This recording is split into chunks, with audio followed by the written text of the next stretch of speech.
Good evening, good evening, good evening, good evening. Welcome to the session. Welcome to the session. This is our once a month stream where we just have open panels. We freestyle. We do what we do. We have a good time. We take a little break from the 1/3 show that happens once a week, and we do this once a month.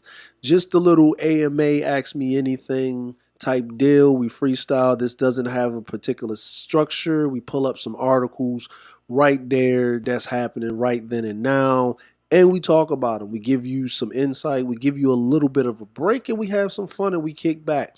We do a little ad libbing, kind of like a little comedy show type of deal with what we're doing here. But it's your host, Just DeAndre. We like to thank everybody in the chat that came by always, and the people that are in the clouds that are watching, that are actually supporting. Also, please hit the like button as you enter. It helps with the YouTube algorithm so we can get this picked up, so we can have more fun and more friends and everything to talk about and stuff like that. So to all of you that are in the chat right now, you're on screen. I'm glad that you're here. Yeah. So how was everybody's weekend or week? How's everybody's week so far? It's Thursday where you at. It is Friday for me. It is 11:33 in the morning, Japan Standard Time. Just type in the chat where you're at. And what time is it for you? And you don't got to put exactly where you're at. Just put the coast, just put the time in there. East Coast, EST, CST, PST, MST, you know what I'm saying? Just put in there where you at, you know what I'm saying? And we giving some love to everybody out there in those streets and so forth, in these YouTube streets. It is right now, the weather for me right now, it is a nice 45 degrees where I'm at right now. Partly, well, it is cloudy with a nice little overcast. All right. So we got Dark Man Dreff. He's on Southeast EST. We got over there Vonda 6:34 in the evening. You know what I'm saying? I hope the Chads, the Kerns, and the Brads wasn't giving you a hard time at work. You know what I'm saying? Who we got here? You know what I'm saying? We got our lovely Poetic Kells here. We have RVSOP that came through, our esteemed sister, Lady Callie Jane. We have also the Quincy Jones of our sector. You know what I'm saying? We have JustaskChar, the producer. You know what I'm saying? She's always in my ear. Get up there. You got time, get it going, and she keeps us straight, making sure we are not wasting the lovely people's time out there and being professional as we need be with our presentations. We also have our esteemed Supreme Elder, DJ Music, over in the YouTube streets. Check him out on this Saturday up on YouTube when he's not on one of our panels, giving us his insight and experience over there on the Chop Shop. But also check him over on CRBJ over there, classic R&B jams. Okay, music that you can listen to. So, as we saying all of this right here, let's go down here. Let's go to Callie J, Midwest, gigging it at 8:34. 8:34 Chicago. Yeah, buddy. Right, boy and girls. Okay, GA. No more playing GA. I wish we could play music, man. It's just I was Outcast. I was put on with Outcast, but when I heard that past Detroit, man, I was going in. You know what I'm saying? No playing GA.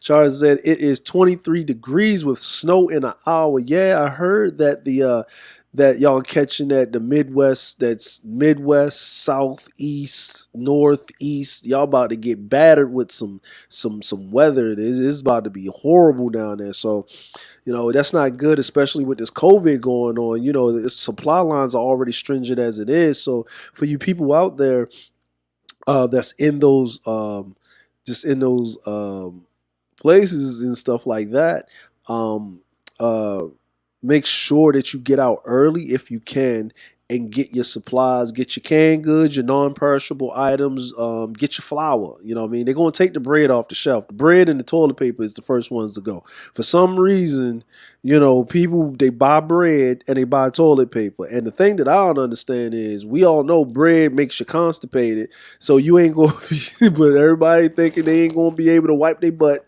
and everybody thinking they need some bread. So bread fills you up. So get your non-perishable items, get your canned goods, get your flour, flour, milk, butter, salt, pepper.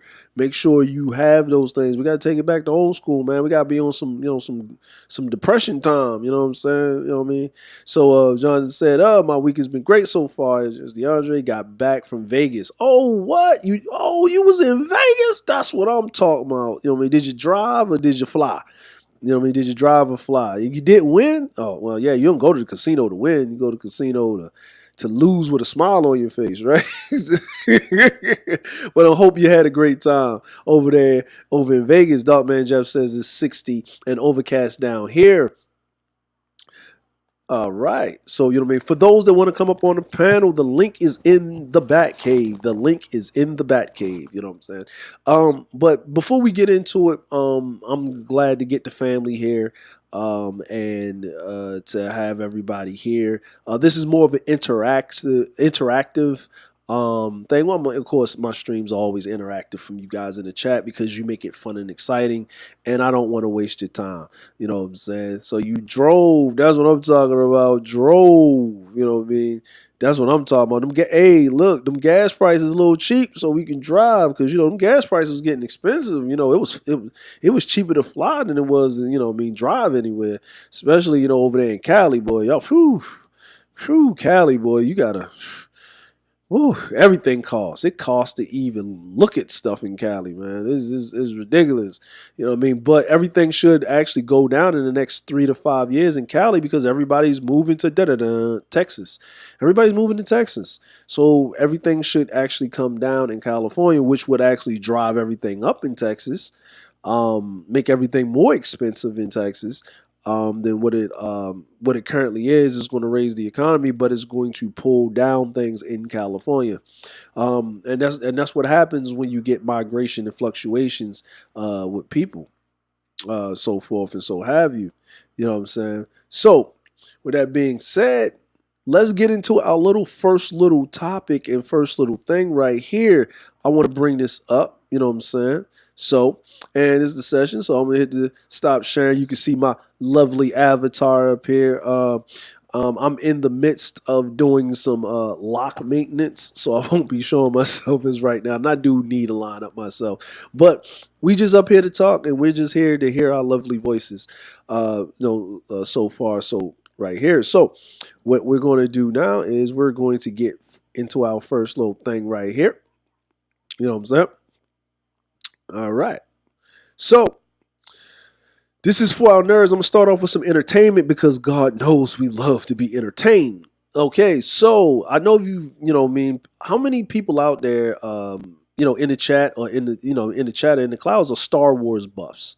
How many people out there are Star Wars buffs? People that like Star Wars, stuff like that. I kind of like it. That's not really a thing, but I understand that it's mainstream. I like George Lucas's films. I like the newer Star Wars than the older ones. And when I found out that the newer ones were actually were the prequel or the chapters before the ones that we knew, by the time, I was younger, that they came out, right?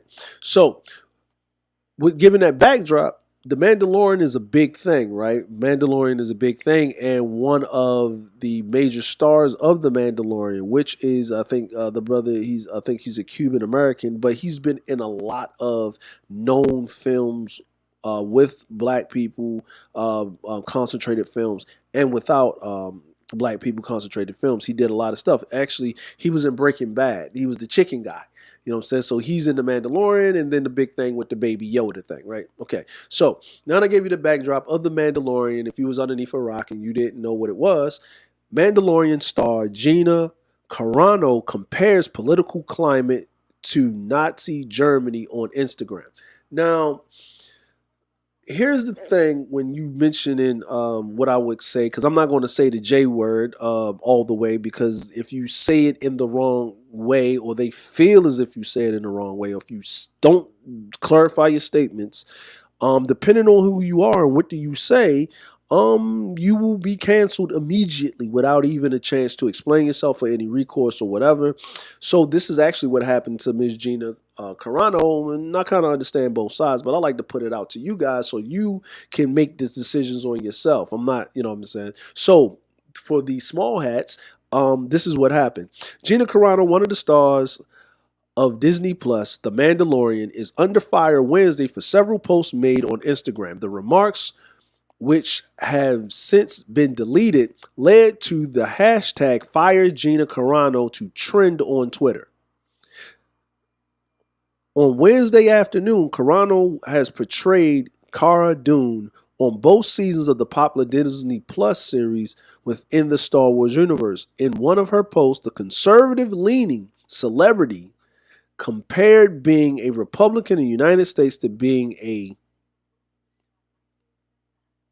in Nazi Germany. Were beaten in the streets not by Nazi soldiers, but by their neighbors, even by children, Carano said in the post, Variety reported.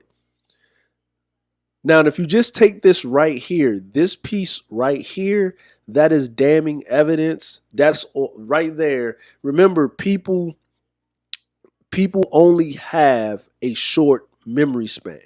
You know, their attention span is very short, and they compartmentalize things very quickly. They don't read everything through for the context before they're triggered in this easy triggered culture. And the things that they're supposed to be triggered about, they're not. And the things that they are triggered about, they shouldn't be once they take everything into context, because it is designed that way. People are being preconditioned and pre-exposed that way. But let's keep reading, because we have to, right? Because history is edited, most people today don't realize that to get to the point where the Nazi soldiers could easily round up thousands of, the government first made their own neighbors hate them simply for being. How is that any different from hating someone for their political views? Now, I'm going to stop right there. I'm not going to read the rest of it. The link is in the description if you would like to read this for yourself. But see, this is the total context of what she said, and what she said is correct. History is edited. Things are presented to you in a way for you to choose. Nothing is non-partial. To the winners, write history.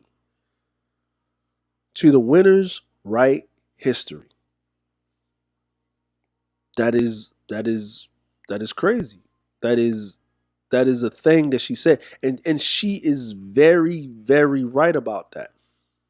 So right that no one heard what she said in the hashtag of cancel or fire or take away someone's livelihood by not listening to their end of the argument or their side of the argument. Now, if your political views just started an insurrection in the Capitol, I don't think that's the right time for you to have this conversation and this message. Actually, your party has, in the auspices, has been actually attacking and silencing and basically crying and complaining about not being treated fairly or having a voice. But I did not see your party or the party that you represent getting maced in the face, beat down with batons, water hoses sicked on them, things of that nature. And for you to compare that to people getting marched off the gas chambers and things of that nature, I can see why they're upset and pissed off at you, right? So when delivering a message, we also have to be mindful of when the message is delivered, how the message is delivered. You know, if you're happy and go lucky and someone gives you some bad news, you're more accepting of it if you're already in a state of distress. If you're already in a state of distress. So, I'm just saying. Now, you're probably asking me right now is, what does this mean? Well, this means a lot of things, right? This means a lot of things in such a way that she lost. She's no longer with the company. Lucasfilms disowned her. Like Lucasfilms went and disowned her first. Um, I mean, well, disowned her. Well, basically says she's no like they're no longer working with her or anything like that.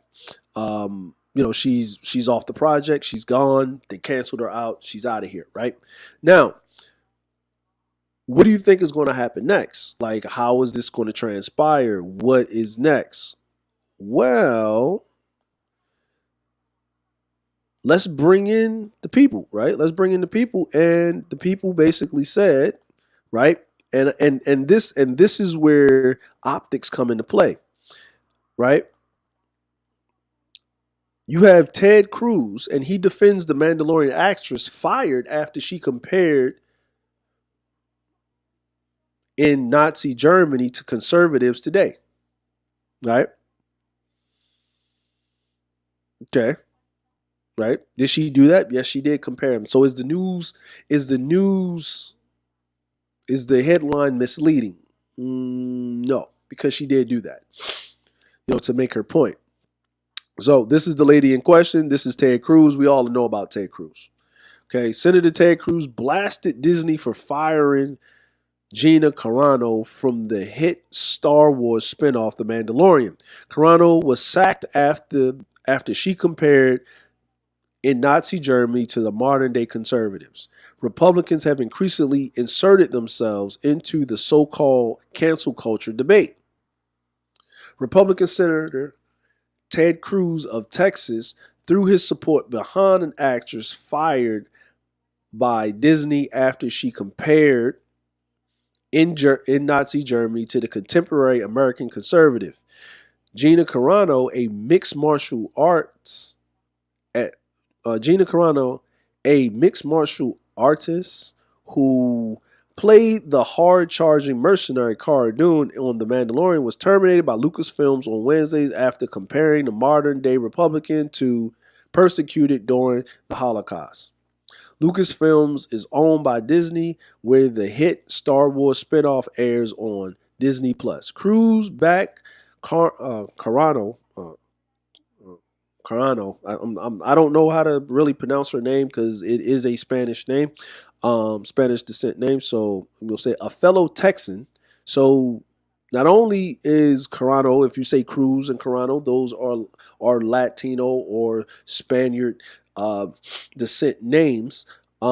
She's also a fellow Texan. So he's backing one of his constituents, and he's rallying the Latino or Spaniard descent community to his side. Now, a lot of times when you talk about why is a politician with all the things that's in place, there is a president that caused an insurrection in the Capitol. You supposed to be worried about paying attention to that and his impeachment trial than you to be speaking on something that is going on in a company for entertainment. This is political posturing at its best. Does he feel this way? Maybe, sure. How is he really supporting what she has to say because of he understands what she's saying or whatever? Maybe, sure. How? I don't know. But what I can say is this is political posturing at its best, and this is what they do. So the Texan Gina Carano broke barriers in the Star Wars universe. Not a princess, not a victim, not some emotional tortured Jedi. She played a woman who kicked ass and whose girls looked up to. She was an instrument in making Star Wars fun again. Of course, Disney canceled her.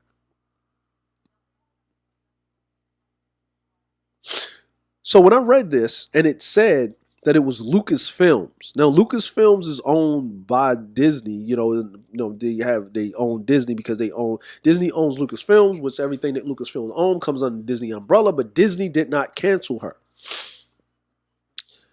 The public canceled her. Like, people don't understand that. Disney did not cancel her. The people canceled her. Right? There was a trend running on Twitter, cancel. And the customer is what?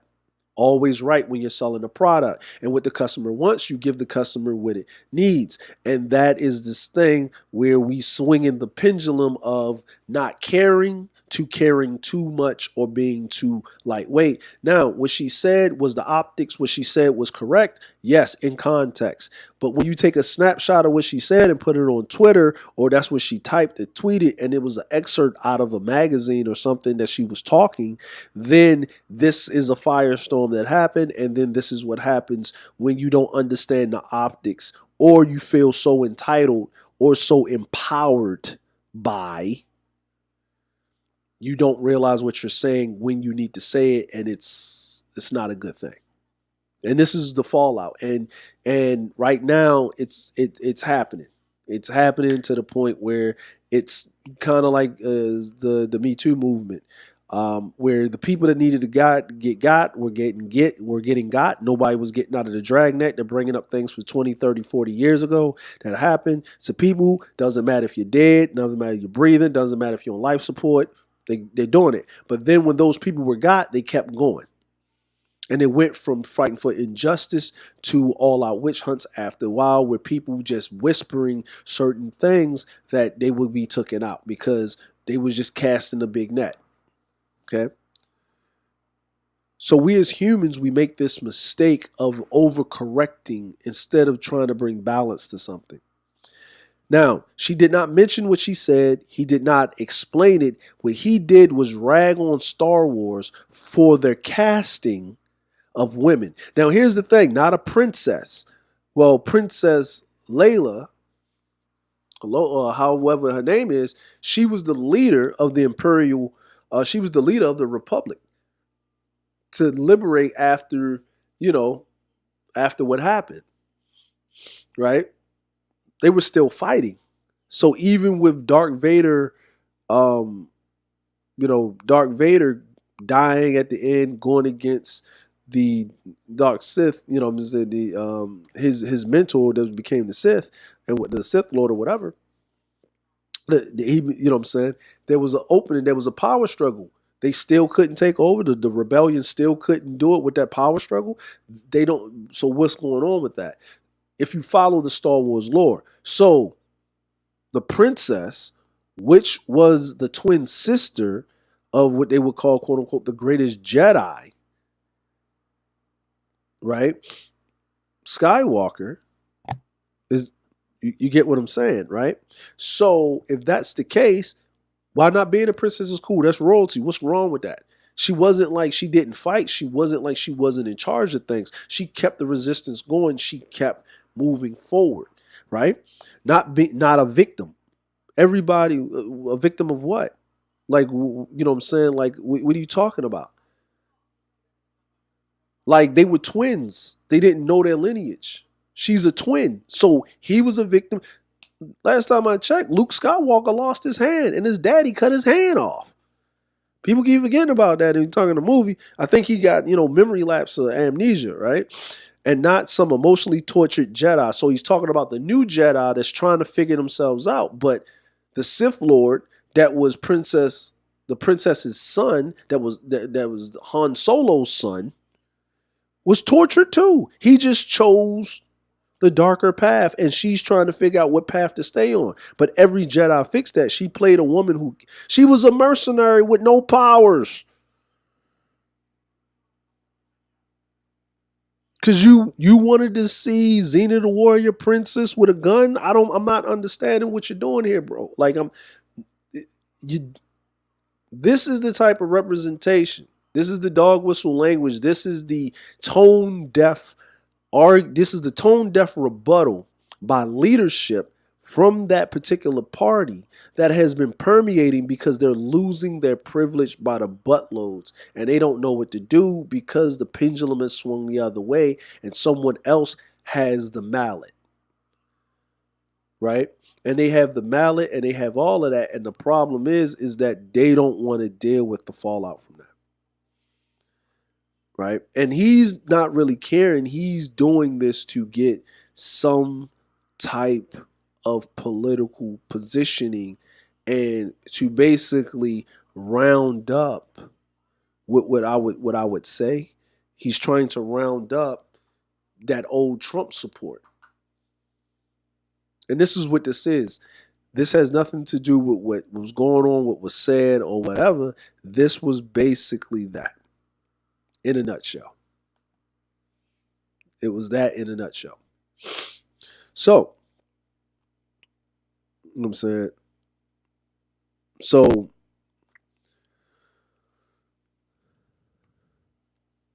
yeah, you know what? I think that needs to be done. You know, you got to put together a presentation or something. I think we should have a discussion on that in the future, Vonda. And you're absolutely right. You know what I'm saying? Too bad we can't do what we used to do on GrayRegime.tv. Is we used to go on Twitch and we used to break down like movie night. We used to break down the movie, give our take. You know, a lot of commentary. With that being said. Um, Now let's move on to um, something else, right? So we're going, you know what I'm saying, we're doing to another thing with the entertainment and things of that nature. Um, so we're going to the next thing with this entertainment thing, right? Now, if y'all haven't been following the news, Dr. Dre, him and his wife are going through a divorce. She wanted $2 million in spousal support. He was waffling on it. He had a brain aneurysm. Uh, he went to the hospital. He got out. He recovered from that. Um, she started continuously go on whatever she's going on. He has a prenuptial agreement. Um, and she's, I guess, it's getting ugly. It's getting ugly. So this is the next thing that's actually happening right here. Dr. Dre and Arpely Jones sparked dating rumors weeks after his release from the hospital. This is the first time Dre has been spotted publicly since he was hospitalized due to brain aneurysm. Are Dr. Dre and lover hip hop star Arpely Jones dating? That's the question many have been asking since the unlikely duo was spotted having dinner together this week. Wednesday, the 7-time Grammy winner and the reality star were caught on video at BOA Steakhouse in West Hollywood, California together. 33-year-old Jones, who has 2 children with singer Marion and made headlines back in 2019 for dating his B2K bandmate Fizz, was sporting a sheer lace bra with a plaid coat, matching leggings and she shuffled into the restaurant, avoiding the press. The 55-year-old Dre was dressed in all black, appeared equally eager to get inside, away from the glare of the paparazzi. This is the first time the mega producer, full name Andre Young, has been spotted publicly since he was hospitalized due to a brain aneurysm, right? So this is TR, this is the shade room and stuff like that, right? Now, here's the thing. When, you know what I'm saying? Now, many have speculated that the stress of his incredible hostile divorce from his wife, Nicole Young, may have led to his hospitalization. Jones, who is no stranger to controversy herself, recently confirmed on the latest episode of VH1 Love and Hip Hop Family Reunion that she is now single, having ended her relationship with Fizz despite attempts to repair it via couples therapy. Neither Dre or Jones have yet commented on the relationship. Now, Dre is a producer. Maybe he was working too hard. Maybe he was working with her. Maybe you don't know, right? Remember, she was messing with a dude, B2K. She was messing with a Marion. Well, they have 2 kids together. Maybe she was an aspiring singer. We don't know what this woman's talents is outside of that. But here's this, and here's the mate. I don't know what she does. Maybe people in the chat can let me know. But if you listen to what was reported, we knew more about what this woman was wearing than actually what the reports of what was going on, right? And it's all a set up there. What's going on, Joe W? How you doing? Everybody jump with Dre now because he has 1 foot in the grave. Hey, you know what I'm saying? Maybe that's true. Maybe it's not. I'm not sure. You know what I'm saying? But last time I heard, Dre be making people sign prenuptial agreements and stuff like that. So, and the prenuptial agreements, hey, it is what it is, right? So, hey, But even with that being said, when you hear things like this, it doesn't look good. And this is what I'm talking about, optics, right? You know what I'm saying? If anytime Dre was walking around and he wasn't going through this divorce, no one would care because he's just out with somebody doing whatever business he's doing. You get what I'm saying? So, hey, you know what I mean? And that's just that's a little celebrity thing. Now let's get into some social stuff. Okay? Get into some social stuff, y'all. Right. So now this this was real controversial when it happened. And when you looked into it, this woman, we all know her name, Rachel Dolezal or whatever, right? And she did more stuff because I think she was the president of NAACP where she was at. She basically claims herself to be black or something, transracial, where she identifies as being black or something. I wish I could do that sometimes when I go to the bank, get my credit score so I can identify as being a white man just for my credit score alone. You know what I mean? I wish, black people wish they can be transracial when the police pull them over. You know what I'm saying? You know what I'm saying? I think they did a skit like that when the police pulled over. I think Chris Rock or somebody did a skit like that on one of their comedy shows, right? So, with this being said, is Rachel Dolezal says she cannot find a job 6 years after transracial revelation. She's transracial, y'all. She wasn't impersonating a black person. She's transracial. Okay. As a person, you have to just continue to be who you are, said Dolezal, who calls herself transracial, and you can't change who you are. 6 years after gaining notoriety as a white woman who lived for years as a black woman, Rachel Dolezal told Tamron Hall she still can't find a job. Okay? Well, especially now, it's COVID, right? COVID happened like 2020, right? In 2015, Dolezal was living in Spokane, Washington, working as a professor of Africana Studies at Eastern Western University and serving as the president of the local chapter of the NAACP for years. She had lived a mixed race woman who identified as black only to be outed as a white woman who was lying about being black. She then defined herself as transracial and quickly became the punchline for comedians across racial lines despite trying to explain her story in interviews and a Netflix documentary. Okay, so she did a documentary on Netflix, so I'm pretty sure she got paid. Okay, on Monday's episode of Tamron Hall's show, Dolezal said she has experienced financial challenges, has been unable to secure a job based on the calls being misunderstood.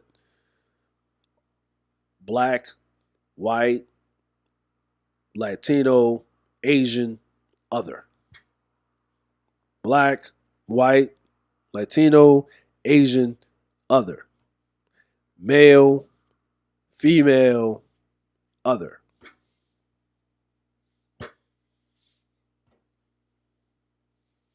What do y'all say in the chat about that? What y'all say about that? What y'all think about that? I don't know, like, you know what I'm saying? I think she thought like the thing she she wanted to be black and this is what happened to black folk. You know what I'm saying? Like, like everybody wants to be something until they got to deal with the consequences of being that thing that they want to be, right? Like, but for real. I'm like, if I really wanted to say something, let's say this, right? Everybody, like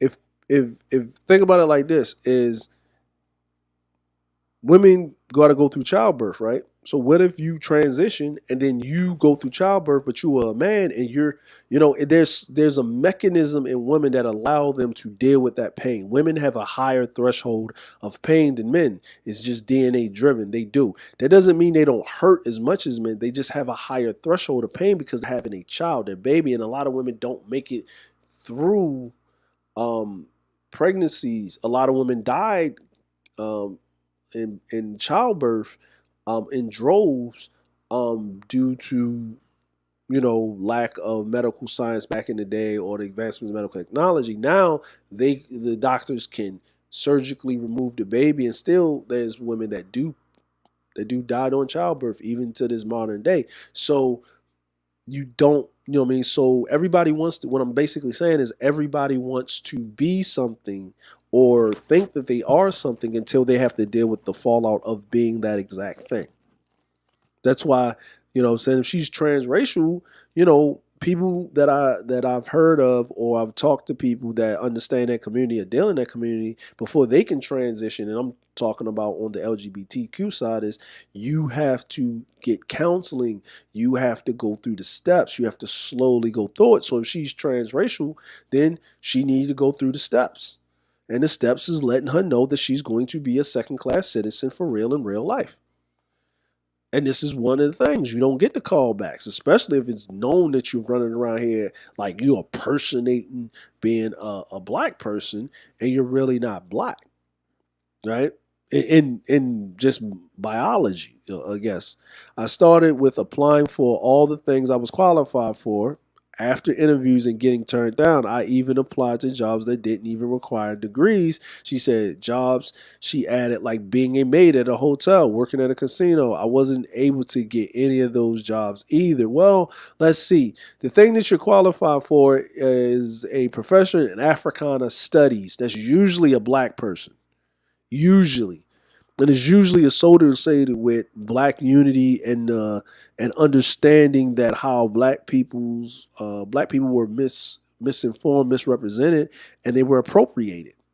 So for you as a white woman to say that you're transracial, but to be undercover and lying and saying that you're a mixed race black woman, and that proves to be false, why would they hire you? And everybody knows who you are. The second thing is, why would a hotel hire you when you are known throughout the internet? Someone's going to walk up to you and say, are you such and such and who and whatever.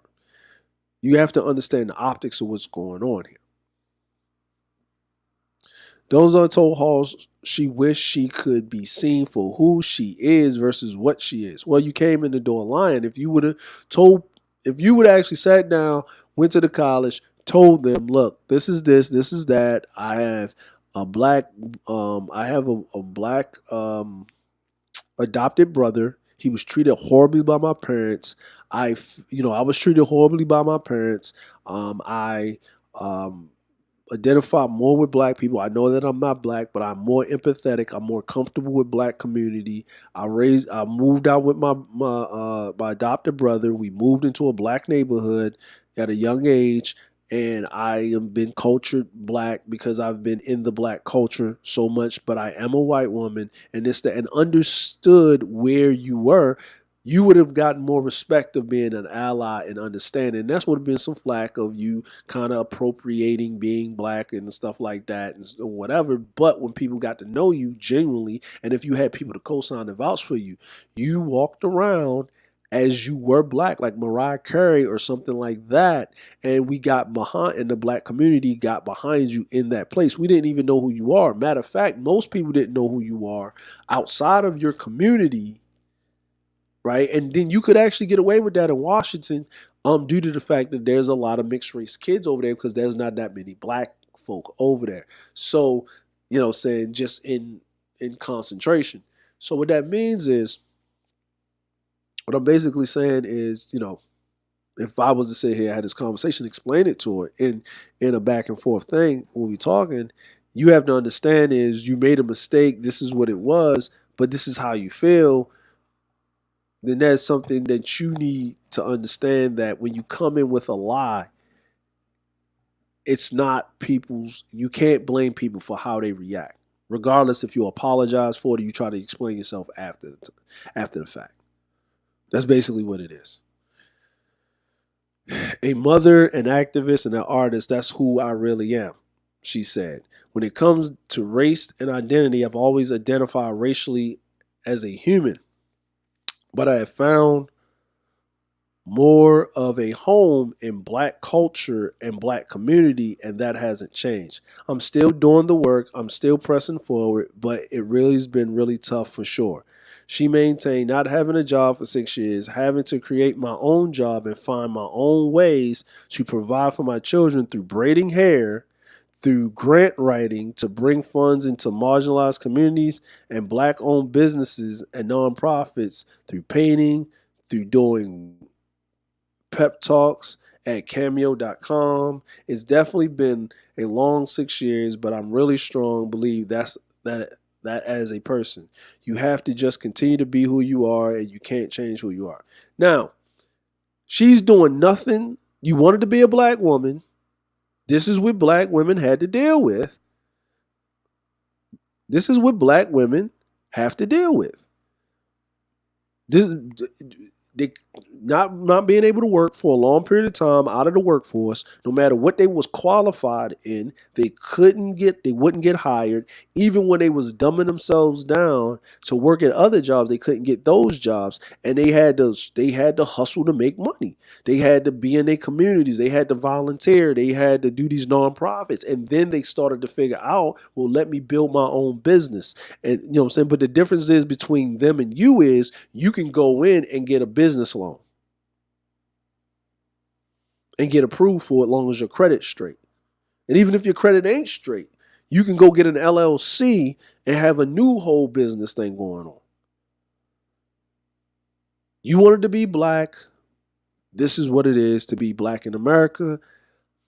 I'm not one really to pass judgment, but you hear that in the background, y'all? That's the smallest, tiniest violin in the world playing the saddest song ever you heard.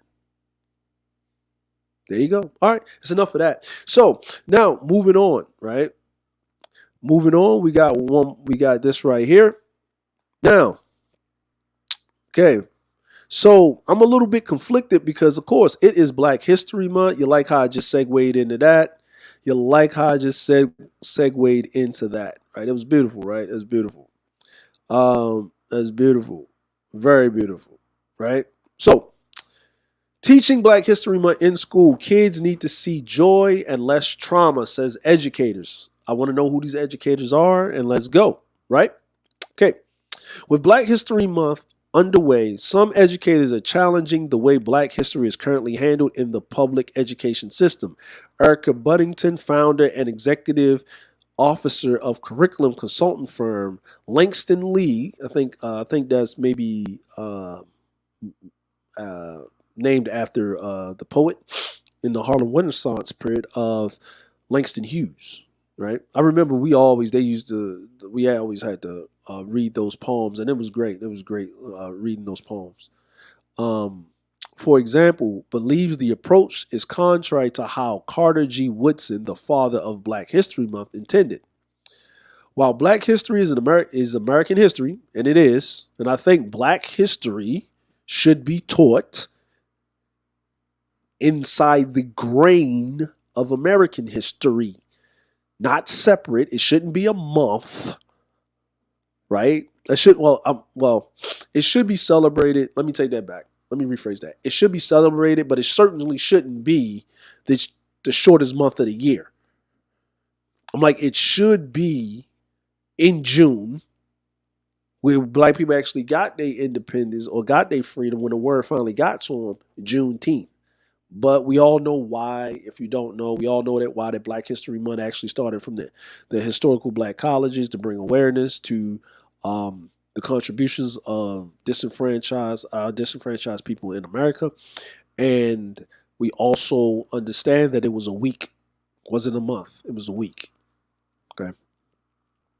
So, while Black history is an American history, it's still being taught in a very supplemental way. She says it is disgusting for Black history to be taught dwindled down to clubs, posters, quotes, and random misrepresentations, but that is where most of our schools are today.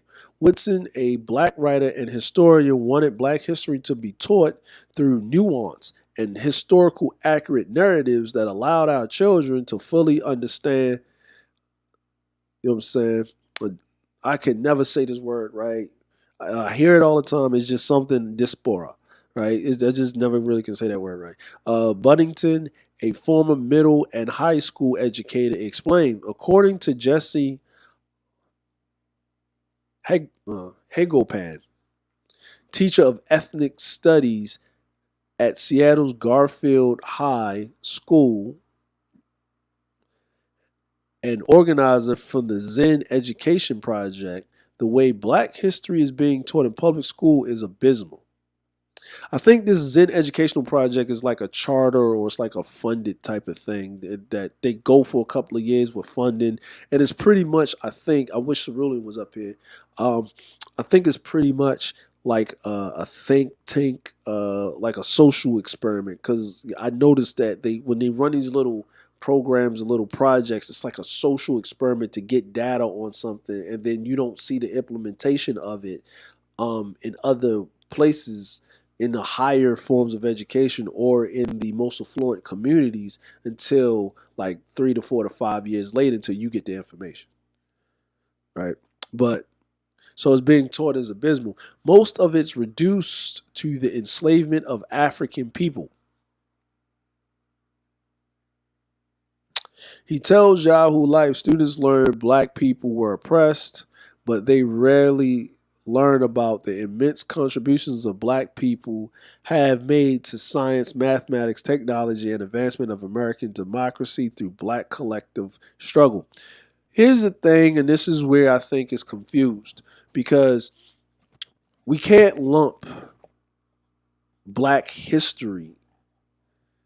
American black history is different from Caribbean black history, black history itself, right? That means you would have to tie the Haitian Revolution. You would have to tie everything up all the way up through Papa Doc, Baby Doc. You would have to go down and find you would have to dig through archives in England and Spain and things of that nature of every slave uprising. And you would have to get all of those people together. And then you would have to show that. And then you would actually see that most black people were pretty much already in America.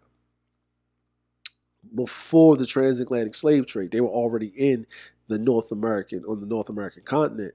You would also find that they were the indigenous people also. You would also find that the black people that did reach North America after the final ships of the transatlantic slave trade that actually happened and took place, most of those slaves that made it to North America were few. Most slaves that are in North America or descendants of black people, we were inbreded, basically not inbreded, but we were breded within the cluster of black people that were there. That's why the Black American is its own special content. We are separate. We are special in that we were the building blocks of that. They took a little bit of us, mixed us with a whole bunch of people, and then that's what you get, an amalgamation of everything. Whereas if you look at the people that's in the Caribbean, they in South America, those Afro Latinos, those whatever you want to call them, Afro Latinos, or those people in the Caribbean, they are closer to the descendants of East Africa than we really are, because there's so much of an amalgamation of us, and we are actually American more than anything after 400 years. So yes, yes, I do agree with that, but we need to find those black people that were free. What did they do during the time of slavery, right? And then if you start looking at things in that light, then you start to raise the argument, do y'all really need reparations because that was the law and that was the government, because not all black people were slaves? Now you start to get into a slippery slope. You know what I'm saying? There's a lot of nuances to this, and it's a lot of things that we need to like. But I get the context of always pushing that black people were slaves, slaves, slaves, slaves, slaves, slaves, slaves, and that's not true at all.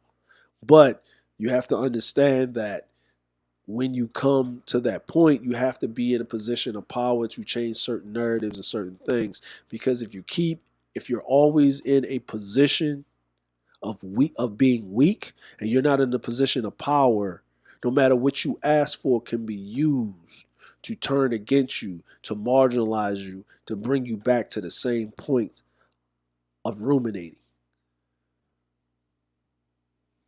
Okay. So most of it is reduced to enslavement of African people. Tells y'all who students learn black are oppressed. So CBS News found history is inconsistent taught in U.S. schools, and that is true. The little mandated regarding what is required learning. For example, school textbooks in 7 states do not even mention slavery, and 8 states use textbooks that omit the civil rights movement. Hagopan, Hagopan says history of the heroic uprisings and battles fought by enslaved for black freedom is hidden. So black kids in this country grow up thinking that they are not going to nothing to be proud of, and the entire legacy is of one oppression. And this is also true. But we also know that Lincoln did not free the slaves because he was just a God fearing good man. Like Massa love me. Like Massa want to give me my freedom. That's not it. He only freed the slaves to keep the South in line, to keep them from succeeding from the Union.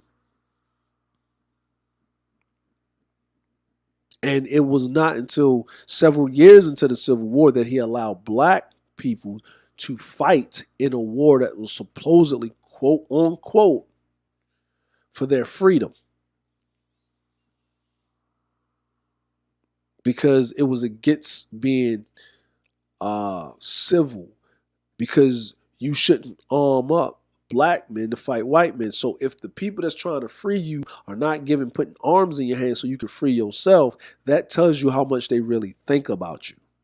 Until they had no resort, until they was losing bodies, and they would always give the blacks the worst missions possible that they would carry out. So if we're going to tell history, I believe we should tell it right, but we should tell it just how it is. Because the truth doesn't care about your feelings.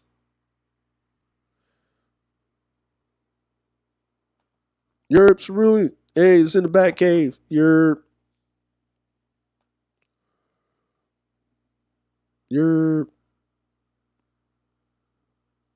so links in the back caves, really. But yeah, um,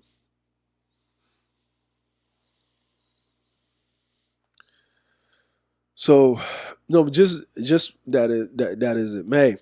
Now, I know we ain't did this in a while, and I used to do this a lot, and I don't like to do this. If you've noticed, I don't like to do this. The people that I talk to, that I'm close to, that we be in the back chats and politic, and they know why I don't do this, but I have to do this. I got to bring it back by popular demand. It is Black History Month. The ancestors and the forefathers will want me to call this out. I cannot. I'm not going to do this. Use the C word with this person, but they do deserve the award. But there's a man that gave this man an award, and I hope that I'm not smitten by the YouTube gods when I show this. But I'm just going to play the audio so I don't actually show um, what's going on, so I don't get hit by the YouTube gods, because I don't know how they're going to do anything, right? So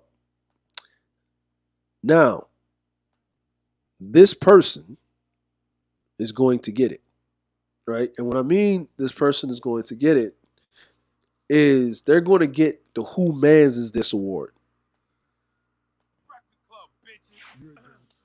Yes, Donkey today for Wednesday, February 10th goes to Austin Chang. Am I pronouncing his name right? Let me see. Let me hear it. Austin Chang? Austin Chang. Okay, yes, Austin Chang. Who is Austin Chang?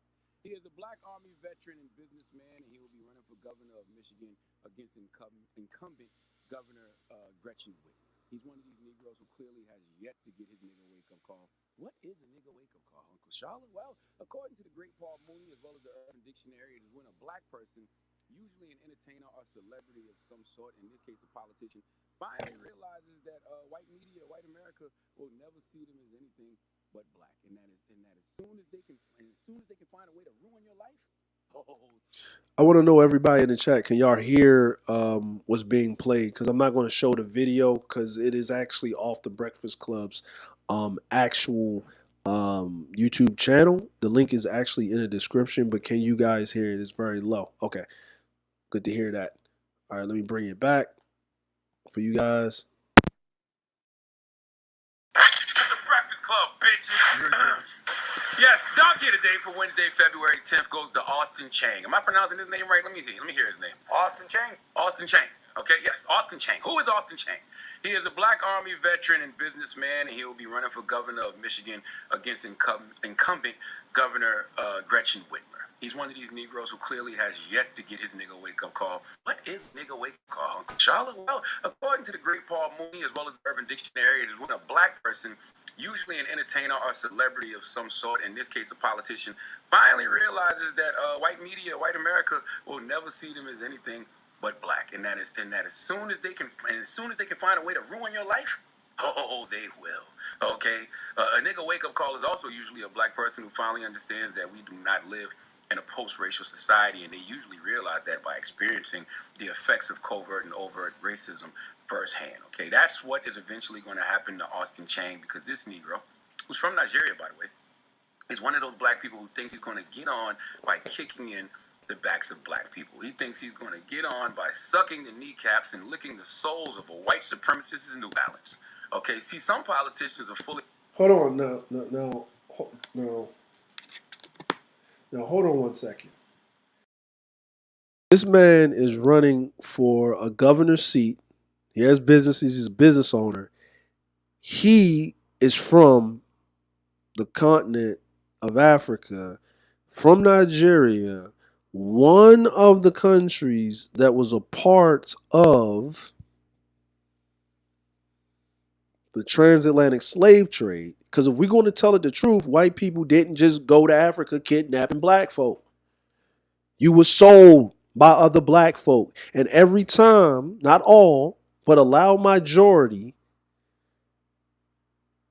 you can't get sold unless there's a seller. Buyer, seller. Are we like, I hope the people understand this. So this man is Nigerian, so he can say that because guess what? His ancestors didn't endure the transatlantic slave trade. So our history is not their history. So let's stop including anybody. Listen, anybody that's on that side of the hemisphere, you know what I'm saying? Like, if we're talking about black Americans, when we're talking about black history, we're talking about black American history from the onset of how we rose up. Yes, slavery was the foundation of black folk in America. It was a fucking majority. And there was a minority of black folk that were free. And they mainly relied on the northern states. And if they was looking for a slave, they would snatch up a free person and put him into slavery. 20 Years a Slave, that movie ain't just about one man. It's about stories like that happened all the time.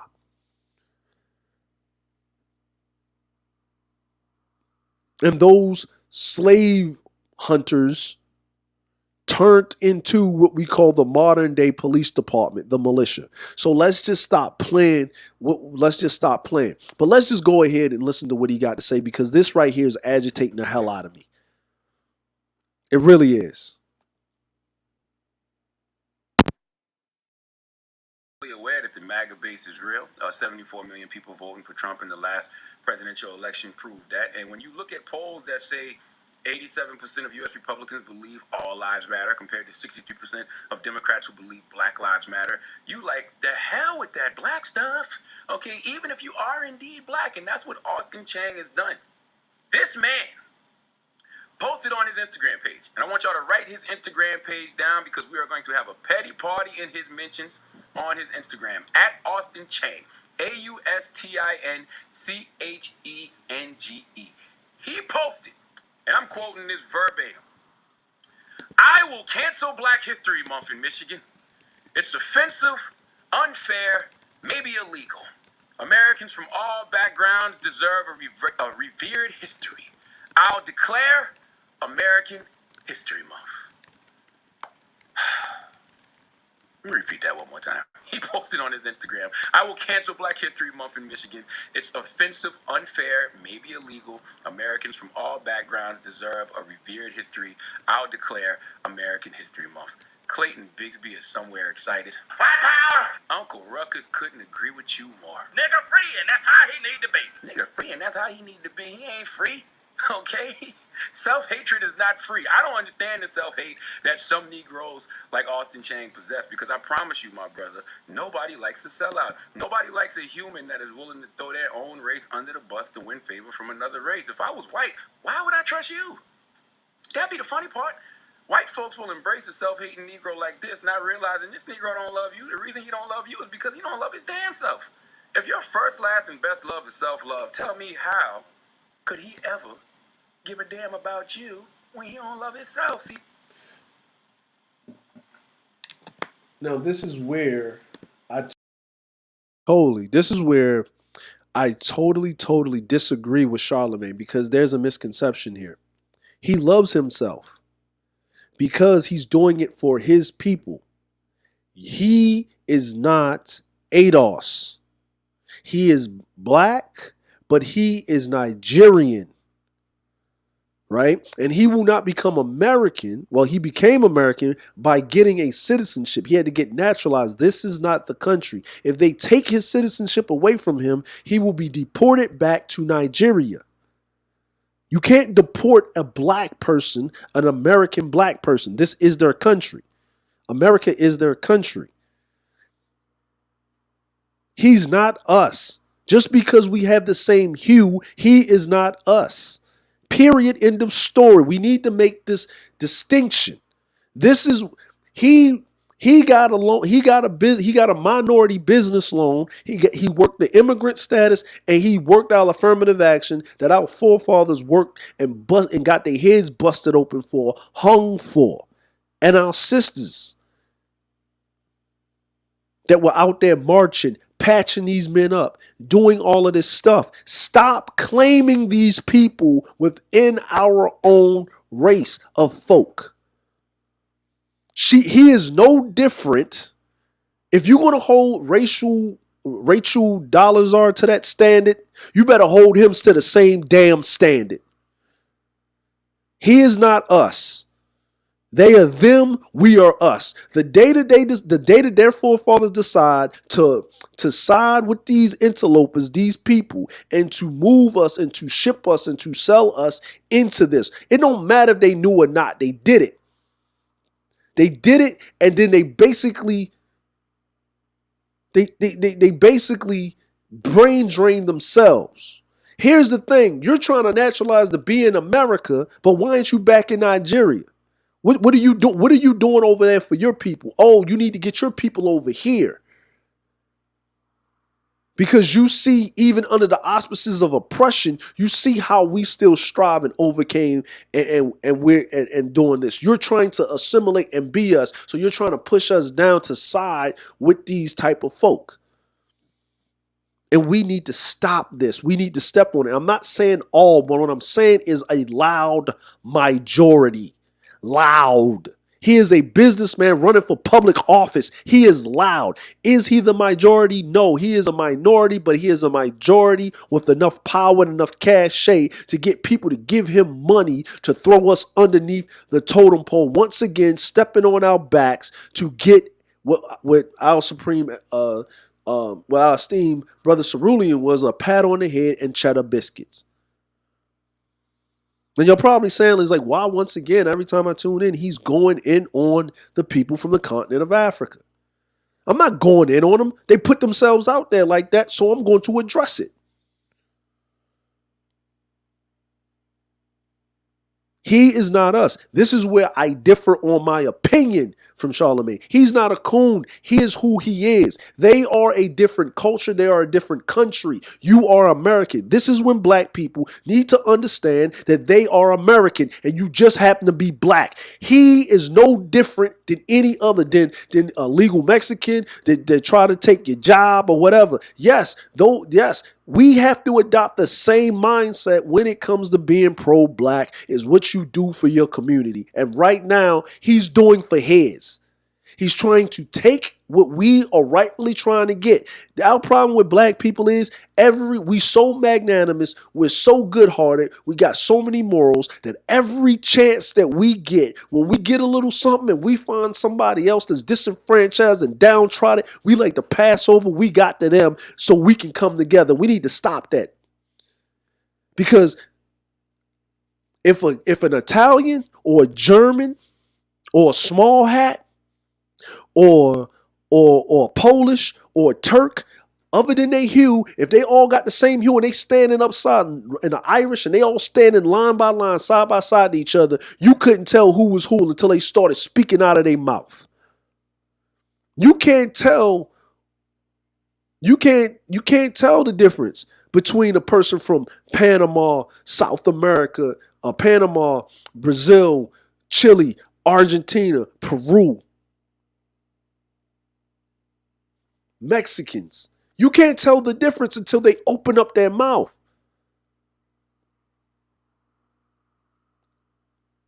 But this is you just saw Ted Cruz stand up for this woman because she is a constituent and she is a Latino, but he's doing it on the auspices of the Republican Party, but he's doing it on the auspices of his people. He's going at other people. There was nothing, and he's going at a group of people over here and he didn't even mention them. He went at Disney. You see how that was? They got him canceled. She was talking about those people. He didn't even mention those people's name. He went at Disney. You see the difference? So let's not play these games. Black people, there needs to be a cutoff. What are you going to do for me? What are you going to do for me? Let me continue playing it. And that's why I say I disagree with Charlemagne, but I agree with the premise up until that point. This is what I want to point out to you. Let's continue. What this Austin nigga is doing is exactly what America attempts to do, erase black history. Okay, see, he's right when he says black history is American history. That's a fact. But America keeps trying to revise it. See, if we talk American history, we have to start at the beginning. The beginning was a country built by the enslaved. So when you have to deal with the reality of American history, which is slavery, then you have to start talking about atoning for it. That's a conversation that's usually a non-starter. Okay, when you get to talking about American history in regards to black people, and you get to talking about slavery and how black people are owed reparations for slavery, then all of a sudden, people's tongues want to do the silhouette challenge. They want to turn off the lights so we can hardly see and start dancing to distract us from the matter at hand. No, turn them damn red lights off, turn these other lights on, turn that Doja Cat screech off, and let's have a real conversation, okay? I bet you, if you get to talking to Austin Chang about American history, and I put American in air quotes, okay? If you get to talking to him about real American history and slavery and what black people are owed, he will sound like this. See, to understand the story of Catcher Freeman, you gotta know a little something about slaves. Now, if you think niggas is worthless and lazy today, oh, Lord help me, you should have seen them back in slavery days. Little old Master Colonel and plantation owners like him provided darkies all over the South with good jobs, food, housing. I'm telling you, slavery was the best thing that ever could happen to Negro kind. That's how Austin Chang's American history would sound if you got to talking about slavery. Not to mention, Austin, you're from Nigeria. Don't come to America trying to get rid of our black traditions, our black American traditions. Okay, what if I went to Nigeria, ran for office, and told folks when I'm elected, I'm going to stop y'all from having 3 wedding ceremonies? Okay, what if I went to Nigeria, ran for office, and told y'all no more Sunday rice? Okay, what if I went to Nigeria, ran for office, and told y'all I'm banning the spraying of money at all ceremonies? How would you like that? Well, you probably wouldn't care because you clearly one of these black people who hate to see other black people having a good time. Okay, you just hate anything black. Black Panther, black coffee, black ice. I hate nigga guys too, but that's neither here nor there. You doing all this because you want to impress these human jars of helmets that don't give a damn about you. You are selling your soul to white devils who, if some of them saw you in the street, they don't know that you hate black folks, and guess what? They wouldn't care, because at the end of the day, no matter how much you hate your own, you will never hate your own as much as they hate your black ass. Okay? You can't run from who you are, Austin, and it may not be today, may not be tomorrow, but one day soon, you will be reminded that no matter how much you sell out, them white racists not buying in, because they don't buy black. Okay? That nigga wake-up call's on the way. Word to Paul Mooney. Wake up, nigga. Nigga, wake up calls a bitch. Yes, it is. And What is going on? What is going on? greatest to the esteemed chat. Here's the problem that I have with Charlemagne's assumptions.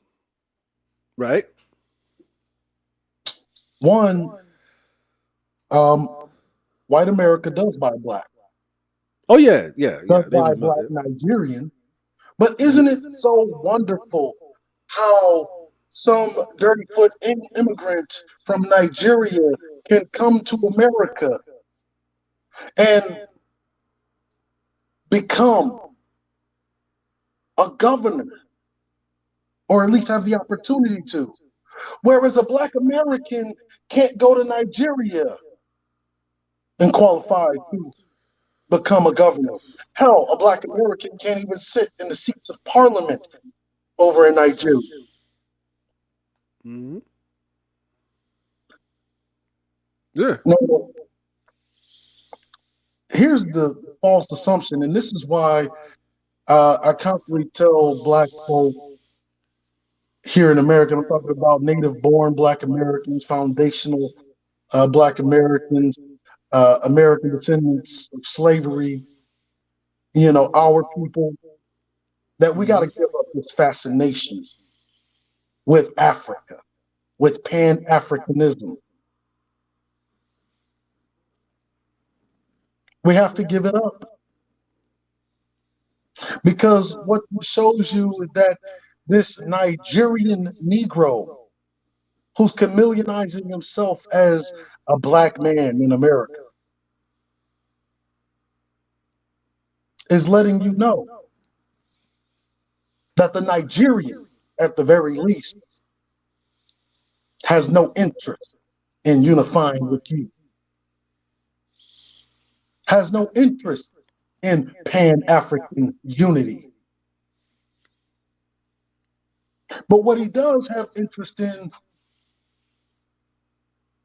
is maintaining the handouts that the Nigerian community in America already gets, and wants to expand that enterprise and likely make the city or the state in which he's running for governor a sanctuary state for his people.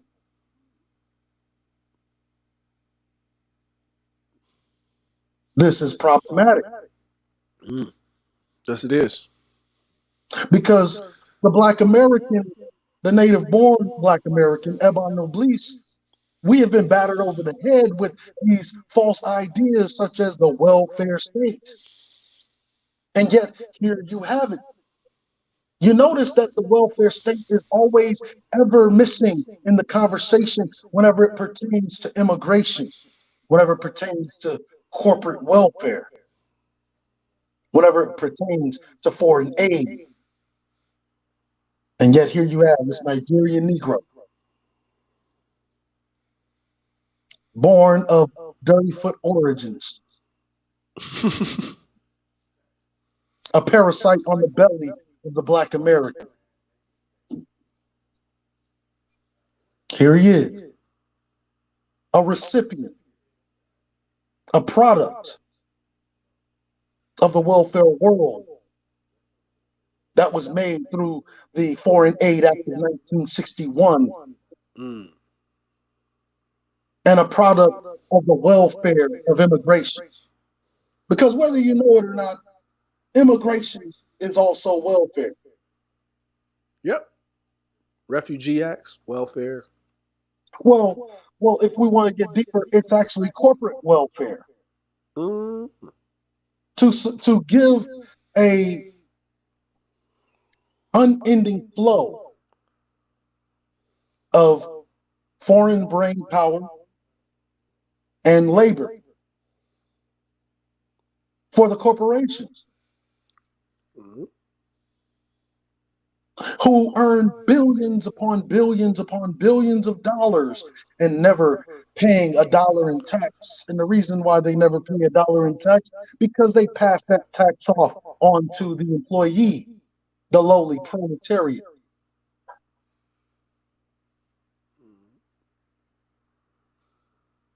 And look at this Negro. I'm going to end Black History Month. See, and now you understand why when we as native born blacks, whenever we become self-identifying, whenever we decide to become more selfish with our shit, you have the foreign derelicts of the diaspora that will attack us, claim that we're the ones causing division.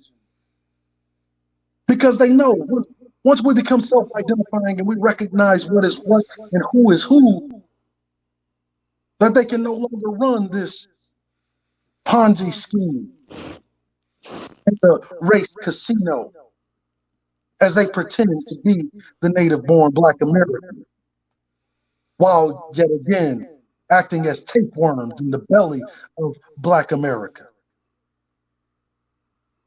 And that's why we end up malnourished as far as wealth, resources, and opportunities, because that tapeworm is sitting in our bellies, pretending to be a part of us, while everything that we try to eat as far as nourishment goes right into the belly of the tapeworm and not the actual body that's hosting it.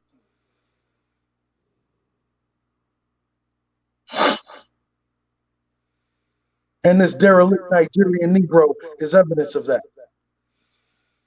Mm. And that's all I'll say for the immigrant. Oh, it was more. It was more. He was cooking, Cerulean. He was cooking. He was cooking. Charlemagne was cooking. You know what I'm saying? I'm gonna let him finish cooking. Hee-haw, hee-haw, you stupid motherfucker, are you dumb? Mm-hmm. No, we got a petty party. So we having a petty party. Yes, thank you for reminding me. I got hot in here because for whatever reason the heat in here be on 1,000, and so I had to pack myself down. But yes, petty party in Austin Chang's Instagram. His Instagram is AUSTINCHENGE. I want y'all to put nigga in the phone emoji. That's it. Go to his page. And you want NIGGA or NIGGA? NIGGA. Well, you know what? You're right. Thank you for that. NIGGER. Yes. NIGGER and yes. the phone. And the phone emoji. That's what I want y'all to do. Go to his Instagram page. We having a petty party at Austin Chang, AUSTINCHENGE.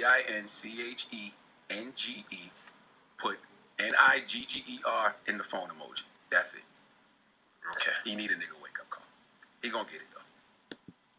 Donkey Today is brought to you. So now, are you there? We are here. Now, that's all we can do. We just gonna go to his Instagram page and put right nigger in there and a phone emoji. How about we find his businesses and do what they did to the Mandalorian chick? Right? Yeah, or better yet, how about we do what Tyrone Muhammad did? Yeah. Yeah, for real. Right? Like for real. Like why don't we cancel this man? Right? Because Let us talk about the small hats. Or let us talk about the people of the alphabet community. And you're losing your livelihood, right? Like, I'm pretty sure he built those businesses off of doing business with the black people. Sitting up there doing a phone emoji, it ain't gonna work. They said hashtag put his name in and cancel. And you know what's interesting about it?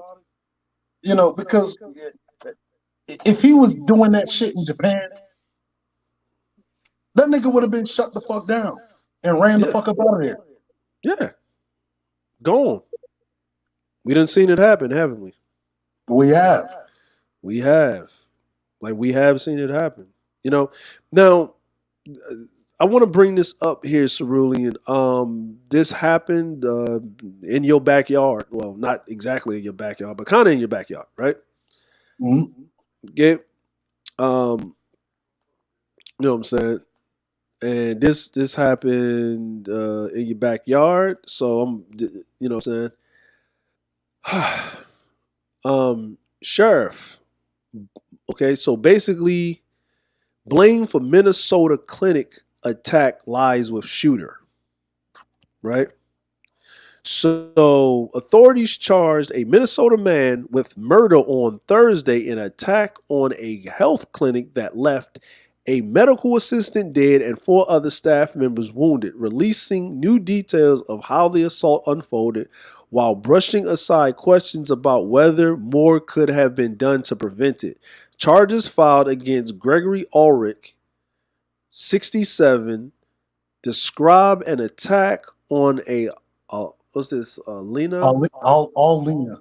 All Lena health clinic that was similar to a mass shooting he had threatened to carry out there in the past. The complaint says Ulrich shot 5 workers on Tuesday and detonated 3 apparent pipe bombs. 3 apparent pipe bombs. This is crazy. Right? This is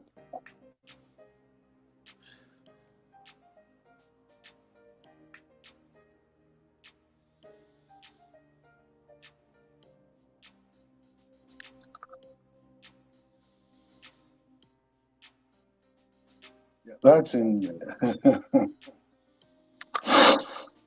Now, attack happened in the morning in a community of about 15,000 people, roughly 40 miles northwest of Minneapolis. Ulrich was arrested before noon.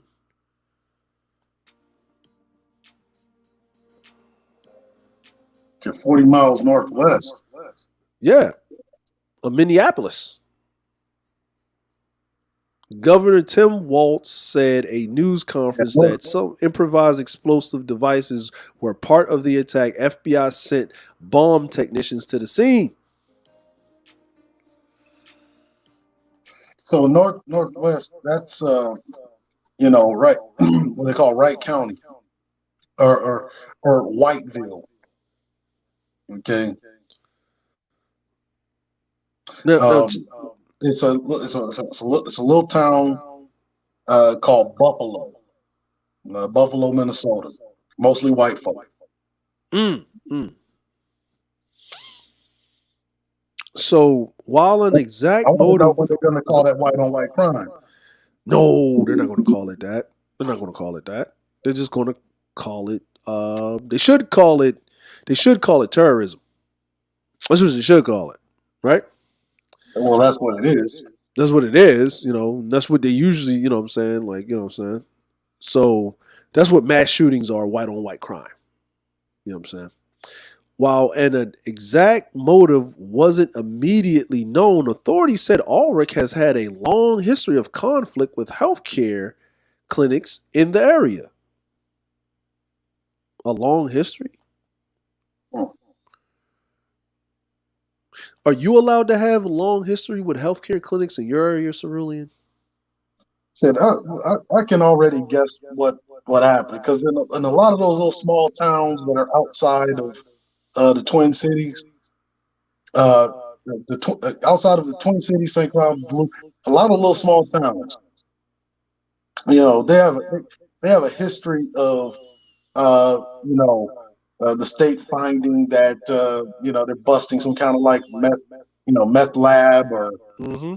because they had a thing with the mobile meth labs up here, and they're usually in these little small towns like Buffalo. Uh, and I could guess he's probably had a long history of it because likely his supply of opioid pain opioid based pain medication, uh, you know, uh, probably stopped. Well, of course, because COVID is happening, and when they put you on a respirator and it's hard for you to breathe, for you to relax so you can breathe, they put you on what? Opioids, right? You know Yeah. what I'm saying? You know what I mean? So, so I want so this next slide. All I can say, it's a history that spans several years, and there's certainly a history of him being unhappy with the health care that he received. Pat, yep, it's Buffalo, man. You hit it right on the noggin. Now, look, we just pulled this up. This ain't like it was pre-scheduled. It's not like Cerulean is like reading the cliff notes and he comes in. I look. I didn't know it until I got to the slide. Y'all seeing it on the screen Well, right you now. say you telling me 40 miles Yeah, it's northwest of Buffalo. Minneapolis. It's Buffalo, Minnesota. That's the only You thing called that's it. up there.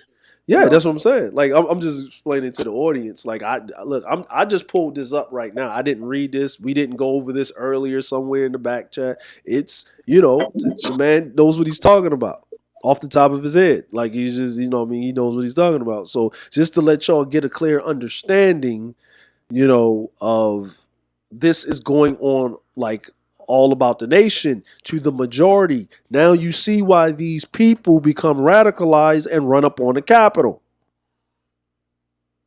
when they don't get what they want. This is white privilege. White privilege even extends to other white people.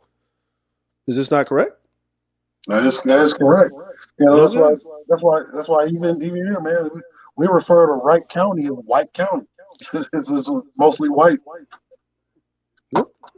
I don't even think there's any Negroes in Buffalo, Yeah. unless they end up on the menu out there. Ooh. So with the care that he received, So what else did they say here? Officials said his history led investigators to believe he was targeting the clinic or someone inside, but that was too early to know if it was a specific doctor.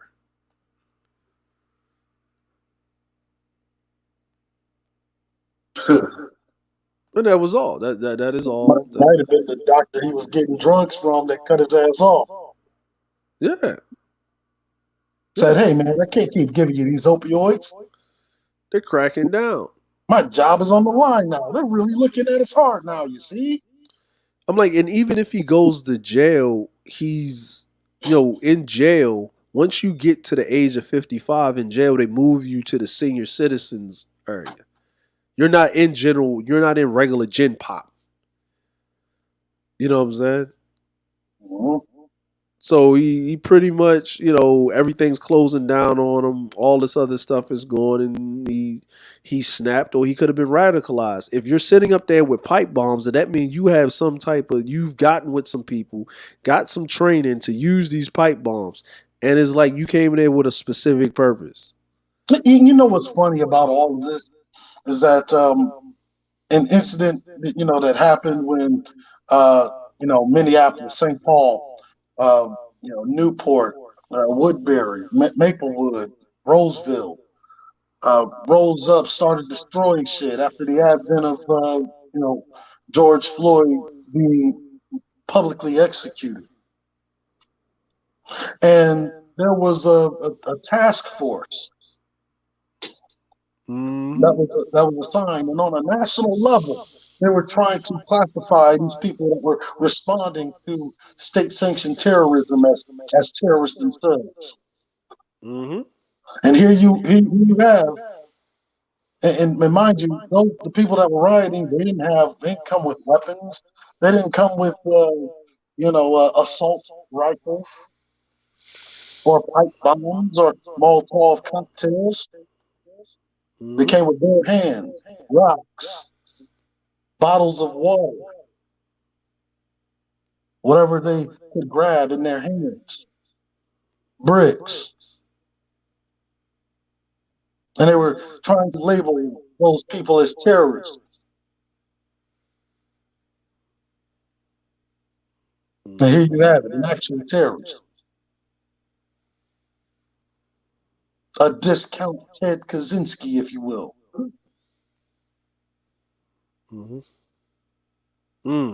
And yet, because you see the mugshot, even a terrorist gets taken in alive.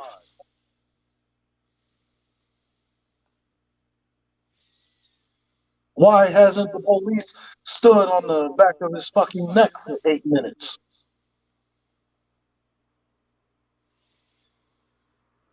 And then feign ignorance after that 8 minutes of standing on that terrorist's neck, and say, well, he was resisting, and I feared for my life. Had to make sure that myself and my officers were safe. You see, because he had pipe bombs, yeah? And he's already shot several people. This is a dangerous suspect who refused to go in alive.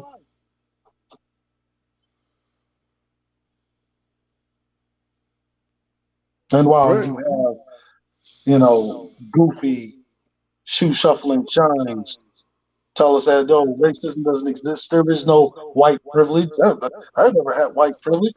Well, you committed a terrorist act and you still got taken in alive.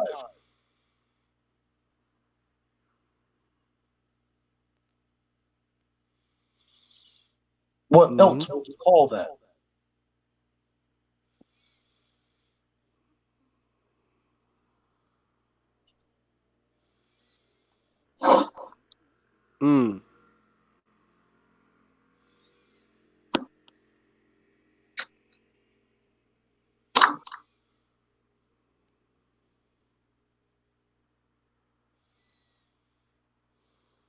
That is just so interesting. Yeah, it sure enough is.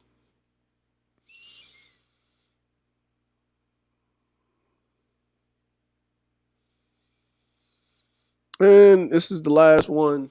I keep finding stuff, but we like to bring updates. And I know like this is like a double whammy for you, Cerulean, where we going back to back with the hometown and stuff. And just in case the people y'all forgot, because so almost we're closing up on the anniversary of the date. Actually, the Breonna Taylor thing happened in March, right, Cerulean? Yep. Breonna Taylor happened in March. Ahmaud Arbery happened, April? Yep. Okay. And George Floyd happened in what, May? May, yeah. So, officials, Chauvin was ready to plead to third-degree murder. Right? So, Minneapolis police officer Derek Chauvin was prepared to plead guilty to third-degree murder in George Floyd's death before the Attorney General, William Barr, personally blocked the plea deal last year, officials said. The deal would have averted any potential federal charges, including civil rights offenses, as part of an effort to quickly resolve the case to avoid more protests. After protests and riots damaged a swath of South Minneapolis, according to two law enforcement officials with direct knowledge of the talks. The officials spoke to the Associated Press on the condition of immunity because they were not authorized to discuss the talks. If you're not authorized to discuss the talks, then why are you talking? Right? But hey, we love the press, right? And for all of you people that's over there, when you got to protect your sources, when you bring your receipts. If you're going to be in press. And what is media? Nothing but snitching. Let's move on. That's what the news is. It's legalized, authorized, profiting snitching. But even they have standards. Protect your sources. Barr rejected the deal in part because he felt it was too soon, as the investigation into Floyd's death was still in its relative infancy. The official that Chauvin had been in plea talks has been previously reported, and those talks appear to have delayed a May 28th news conference called by the U.S. Attorney in Minneapolis for nearly 2 hours as they were ongoing. But the detail on Chauvin agreeing to the plead guilty to specific charge are new and was the first reported late Wednesday by the New York Times. Floyd, a black man who was handcuffed at the time, died May 25th after the white officer kneeled on his neck for a number of minutes. Even as Floyd cried out he couldn't breathe, the widely seen bystander video sparked protests in the city, including violence, arson, theft.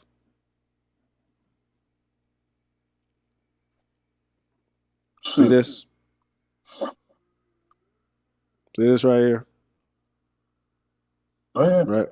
Right. See, including violence, arson, theft. Let me ask you a question. Cerulean, who died in that protest other than George Floyd?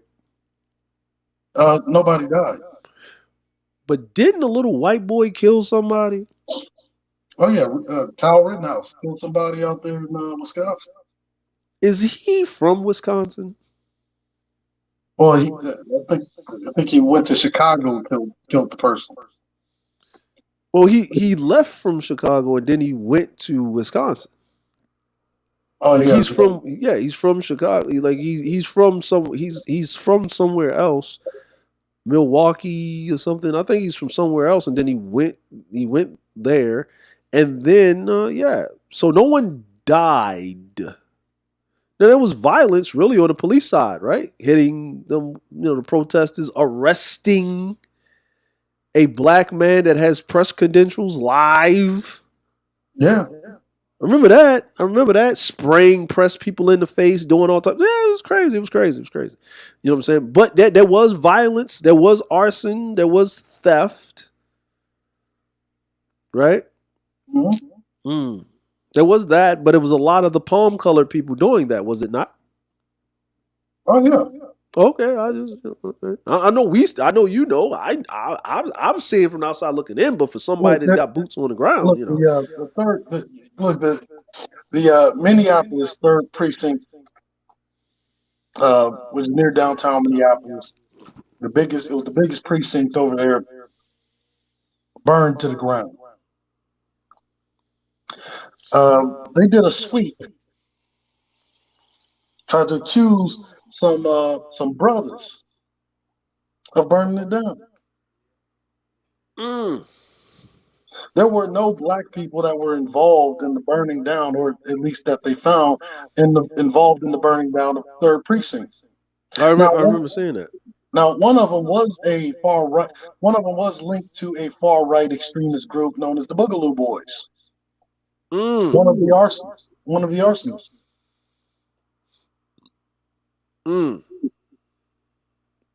But after they publicly put out in the news that it happened nationally, then they ceremoniously didn't release that information.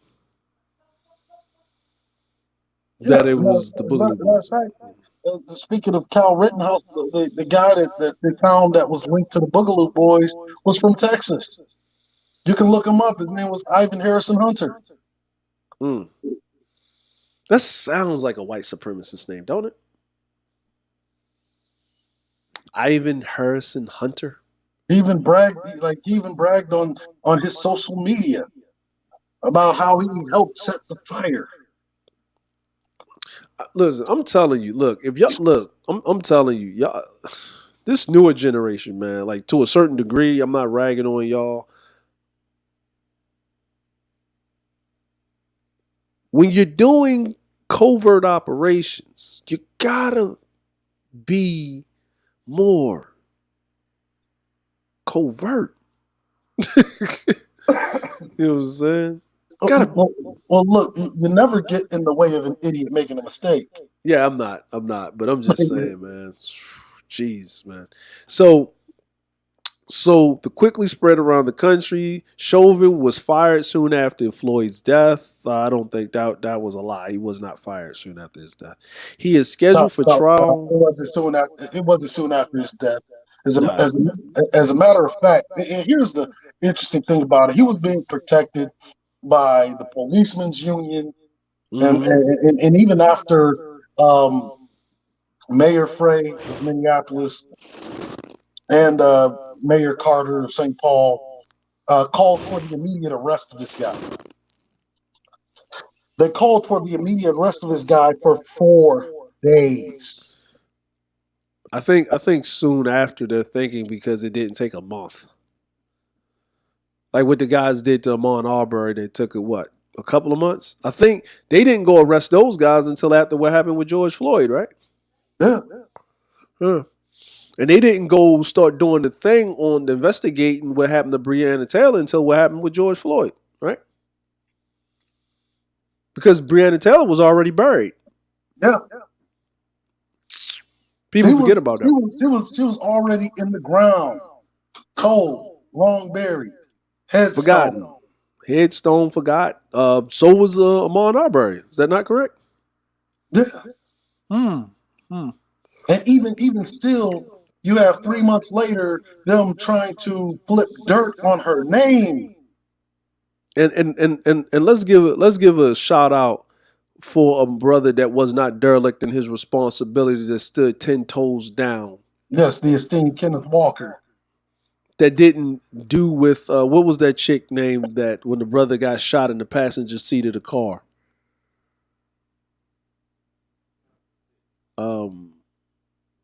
The brother that got killed, Castillo.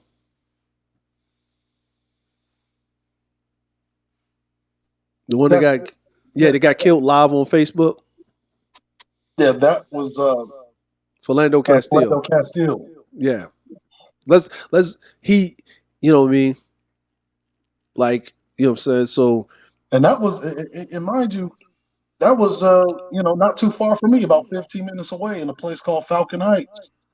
And when we went over there, we stood out because the guy, Geronimo Yanez, he doesn't live in Falcon Heights. He actually lives about 10 to 15 minutes north of me in a place called Woodbury.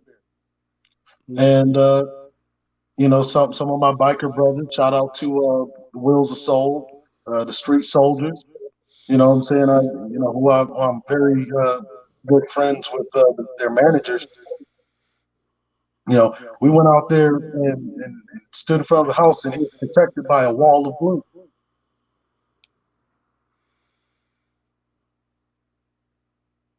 And it was such a beautiful sight to see, because some of those brothers came out there open carry, and not a single police touched them. Yeah, came pulling up on their bikes right out in front of the dude's house, revving the engines loud, to say, "Look, try that shit with us. You ain't have no police coming over there. Let me check your weapon." Nah, fuck all of that.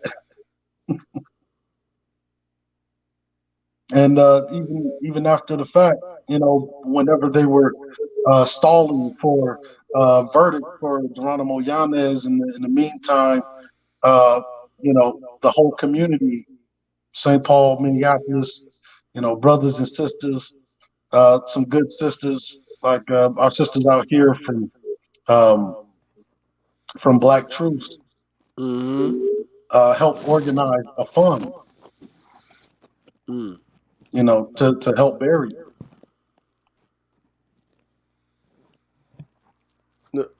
My organization, DFTC, Down for the Cause St. Paul, we had the 100 Men in Milwaukee come out.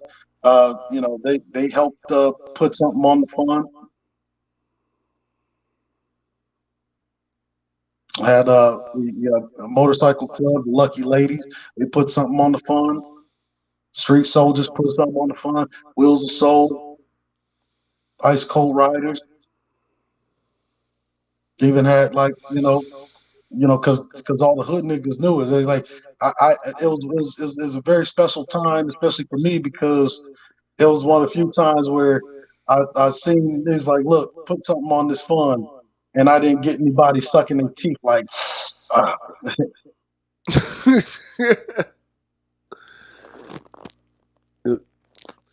And And shout out to the esteemed young lady Debbie Pearl.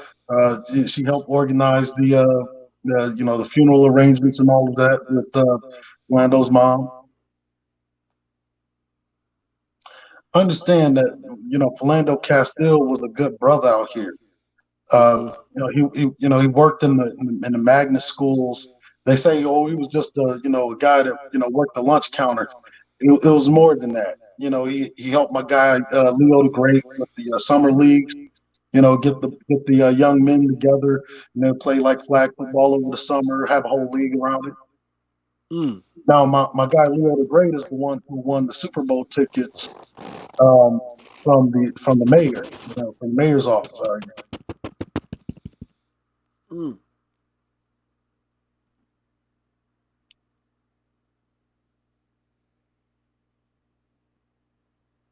And despite the fact that we lost a great asset to the community, it was one of the times where I've seen the greatest in the community.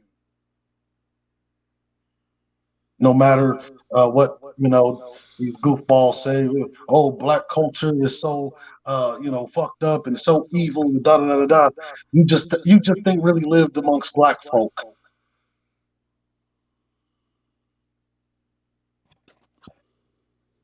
You don't know how to really operate amongst black folk because you're so busy trying to impress the white folk to show that you are one of the quote unquote good ones, These are that you facts. look down on your own community.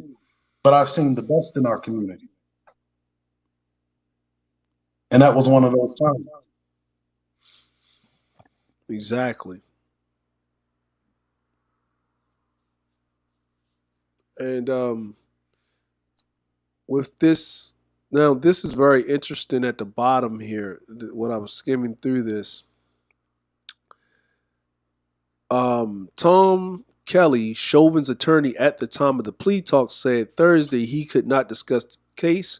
Chauvin is now represented by Eric Nelson, who declined comment, and spokeswoman for the U.S. Attorney's Office declined to comment. Separately, the judge handling Chauvin's case on Thursday declined a prosecution's request to reinstate a third-degree murder charge. Prosecutors argued that a recent Minnesota Court of Appeals decision upholding a third-degree murder conviction for Muhammad Noor, a Minneapolis officer convicted in the 2017 shooting death of an unarmed 911 caller, established precedent that supported reinstatement. Judge Peter Cahill ruled that the Nora ruling would have the power of precedent until further proceedings before the state Supreme Court. Basically, she was a white woman. Well, That's why. right And now, he was a black cop. Well, he was a darker hue cop. right now, the Minneapolis police chief is Chief Arredondo. Now he was replaced. He was the guy that replaced Chief Harteau, which is Janae Harteau. $5 Indian with alphabet leaning, lifestyle, right? And the way they lambasted Janae Harteau, how could you? You failed the community, is what they were screaming. How could you let a white woman? You're a traitor to your own kind to let this, black is the nice thing that they called Muhammad Noor, kill one of our own. It was like, sometimes I would be reading these things and they're like, I didn't know that the Australian woman was a police officer. What do they mean by one of their own? Oh, they mean white. Mm. And you know what? J- Janae Harto was relieved of duty, replaced with Chief Arredondo. Yep. Yet again, another uh, black-looking immigrant who himself, once upon a time, about 10 to 12 years ago, attempted to sue the Minneapolis Police Department for racism and discrimination.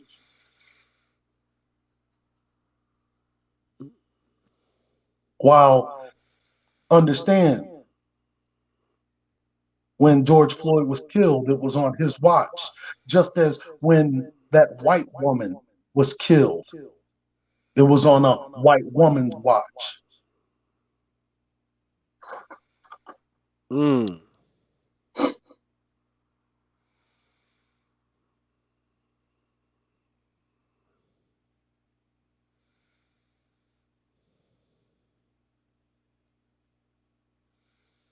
Yet they lambasted Janae Harto Yes, they for did. the actions of Muhammad Noor, and yet they praised Chief Arredondo for holding off the dogs of war as long as he did in the death of George Floyd, as the powder keg was bubbling up as they hesitated to arrest Chauvin and his co-conspirators for 4 days.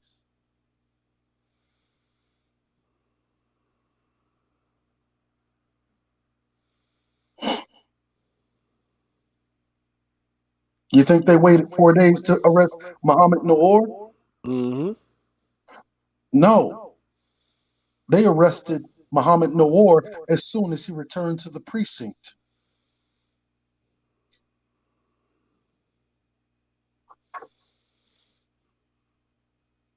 Put him on administrative leave that night. Mm-hmm.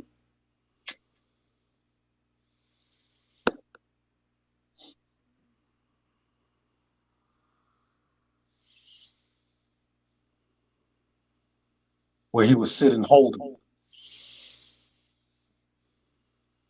and then wait to sit in county jail until the investigation was complete.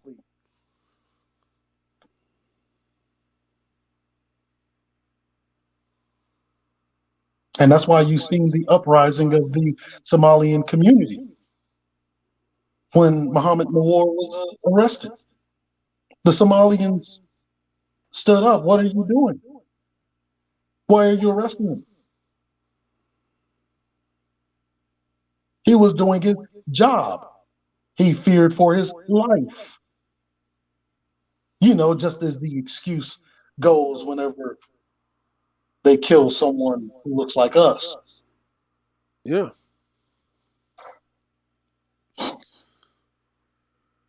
Yeah.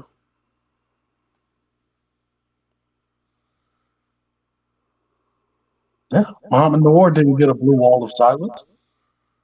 In fact, you have never seen police so talkative. Right? You have never seen police officers in Minneapolis so cooperative. They were ready to get that, what they called an affirmative action hire, Yep. out of their precinct.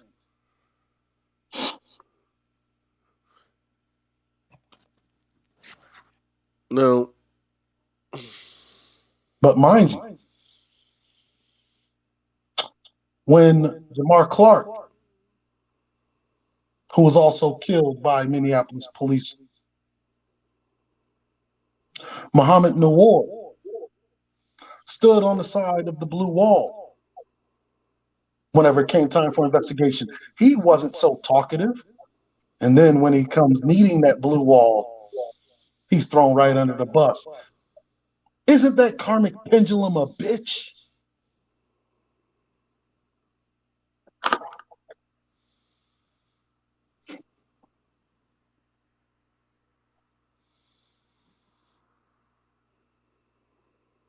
mm.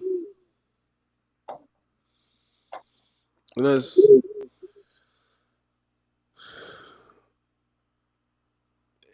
and like you said, this is you know this is what it is, right? And within our history, that's what I'm saying, we still Black History Month is a proud time to be black, but it's also a sad time uh, because uh, because Black History Month should be celebrated like the founders of every other country's history. Okay, I live in a country. Oda Nobunaga was a revolutionary, right? He was a warlord. He was well respected. I actually live in the area in which he resided. Okay, um, and I actually live exactly about 10 minutes away of the the Tommy Pass where he was ambushed by Hideyoshi, who became the first daimyo or emperor of Japan, unifying Japan, which he would then taken out by Okazaki, which is actually 20 minutes away from me, the castle, the birthplace, which started the Shinsengumi shogunate, or the Edo period in Japan, which is a famous period because that was the first time that Japan really the second time that Japan opened up its borders, but it was the fourth time where they expelled white people from their borders. What I'm basically saying is that Japan is a homogeneous country because people see themselves as Japanese, so their revolutionaries are ingrained. Even if they lose the war, they're ingrained in their history. This is why you still hear the chants and the history of a General Stonewall Jackson, right? Or these Southern Confederates,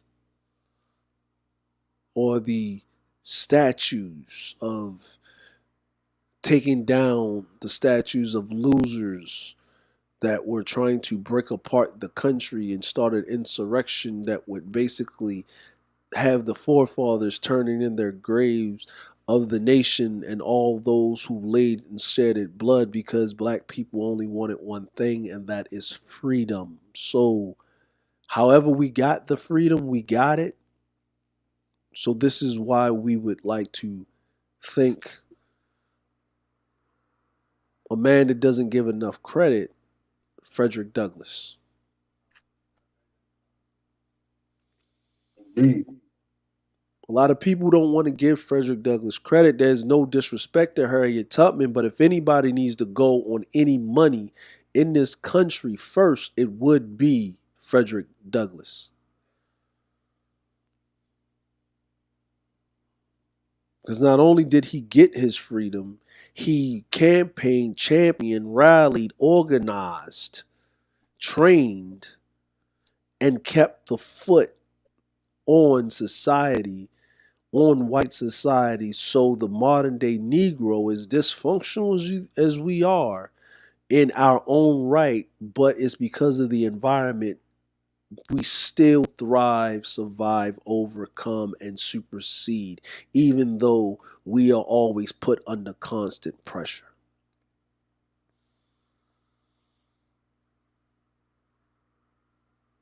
So, without me saying it, and I hope I did it the right way, and I hope I put this together enough where you learned something, you were entertained, instead of me putting you to sleep with back in 1925 or 1832. I gave you modern day things because anything that happens in the past is history.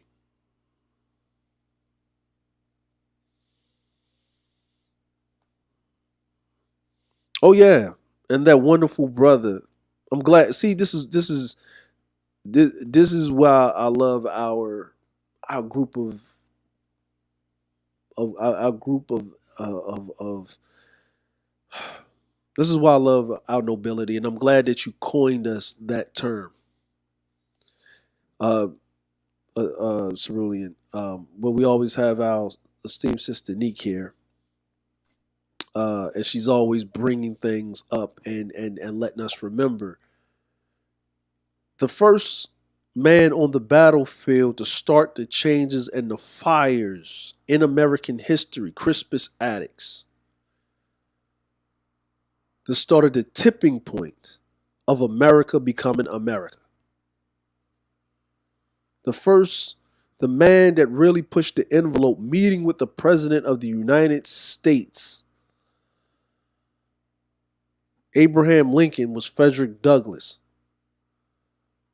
Lincoln did not want black men armed up fighting whites because it would be horrendous. He would never get the country back until he was put in no avail. Whenever things are down, the chips are down, America has to go back, and begrudgingly as it was, they have to go back and they have to look to the what? To the black community.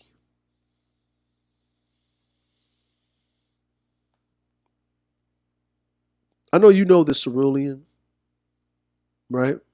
Mhm. But for those of us out there that don't know, in World War II, when they were trying to free the people that were being persecuted from those concentration camps, they would not trust the white soldiers of the Allied forces. But when they sent in the black men, then they would trust them because they knew that Hitler would never, ever send black people to free them in a trick to give them hope, to punish them, because that was a trick that they would use to demoralize them. Yes. People As a don't matter know of that. fact, speaking of which, I mean, the significance of you doing this stream today, February 11th. For those who don't know, you could go back in history, 1644. The first black legal protest in America happened this day in 1644. It was pressed by just 11 black men who petitioned for freedom in what was then called New Netherlands, now called New York.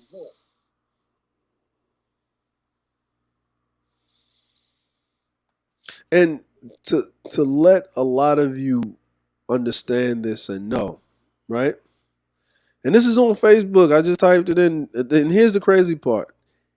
I typed this in, right? What Cerulean just said off the top of his head, right? I typed this in on the Google search, and I'm gonna just share my screen, Cerulean. And this is where,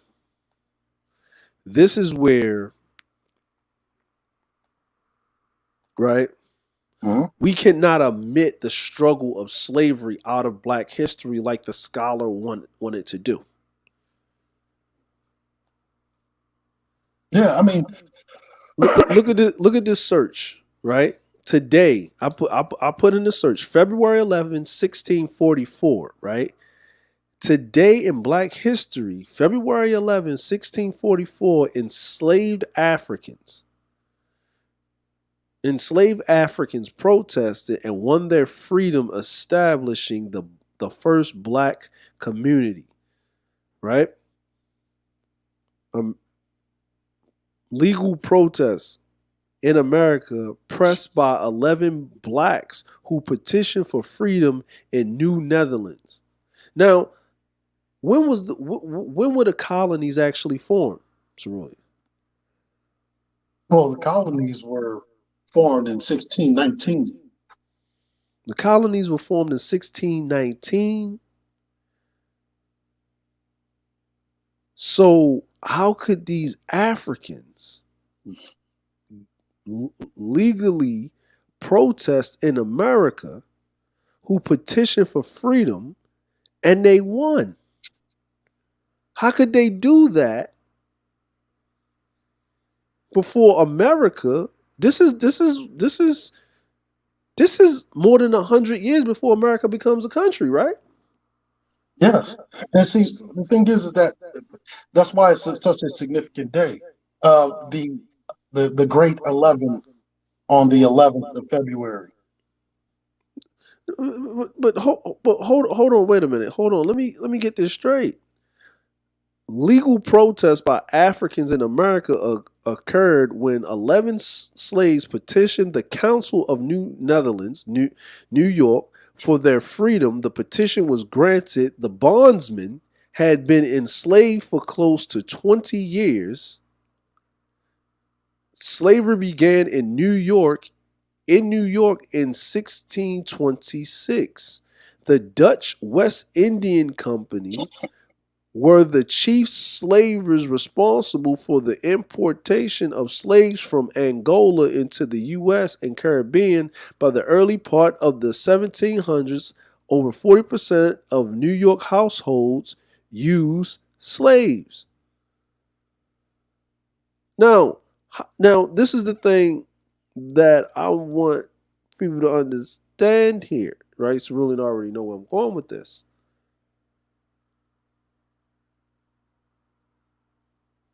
If this was the case, how was the slave smart enough to be able to read to get a legal citation to protest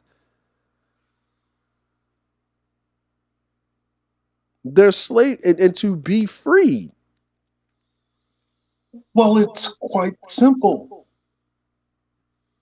See, over the course of the transatlantic slave trade, you have to remember that Louisiana isn't the only place where slaves from places like the French colonies or the Dutch colonies landed. New York and Rhode Island were very popular trading ports. Mm-hmm. You see? And those that were formerly free, understand this is when slavery is just starting to get off the ground here in the Western Hemisphere.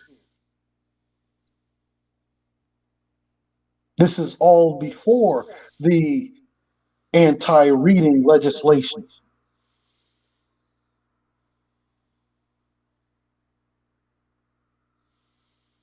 Which events such as this one would become the model event that was used to justify why they should take away the rights of the slaves to read. Because otherwise they would fight for their freedom. Mm. And thus it was so. Which is why you have from 1685 on, it was illegal for either a slave to read or for someone who classified as a colonist to teach them.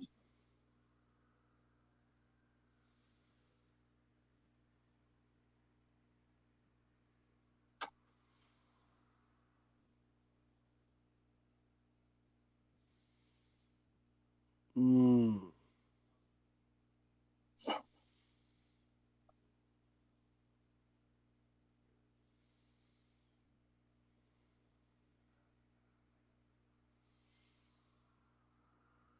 See that? Right? Yeah. Mm. And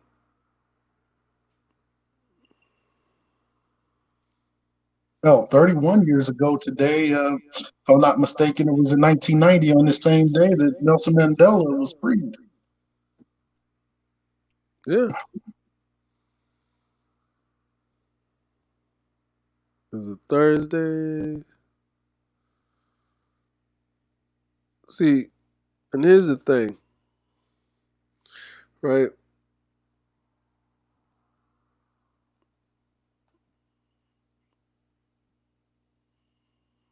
Because so Amsterdam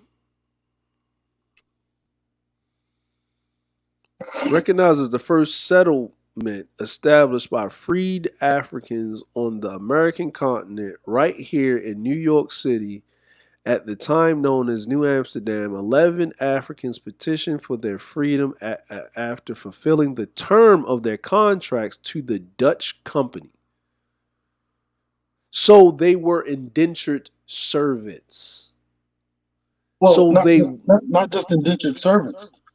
See, when it was a common practice when uh, black indentured servitude would end, they would literally, put them on the slave block. Now you go into slavery, yeah. especially with the East Indian, Dutch trading company.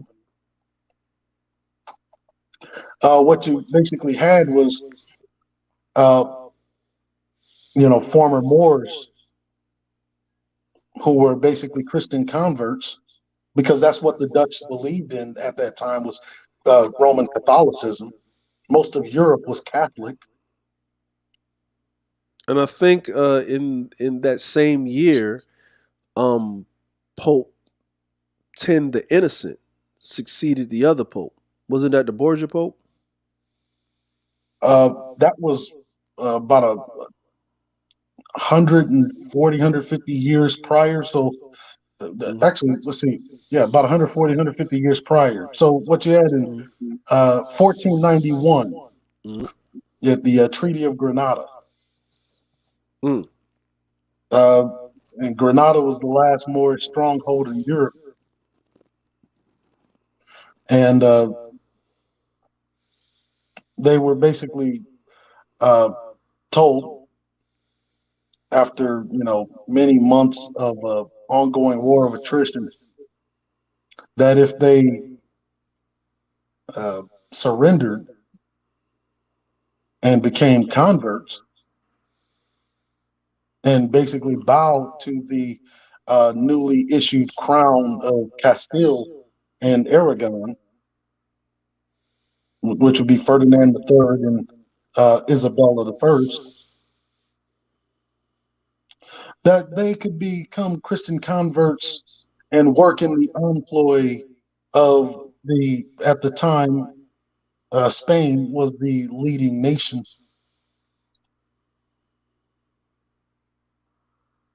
And what happened after they placated, Muhammad X and his generals were beheaded, which is why on Ferdinand III's battle arms, you'll find the severed heads of the three great Moors of Granada.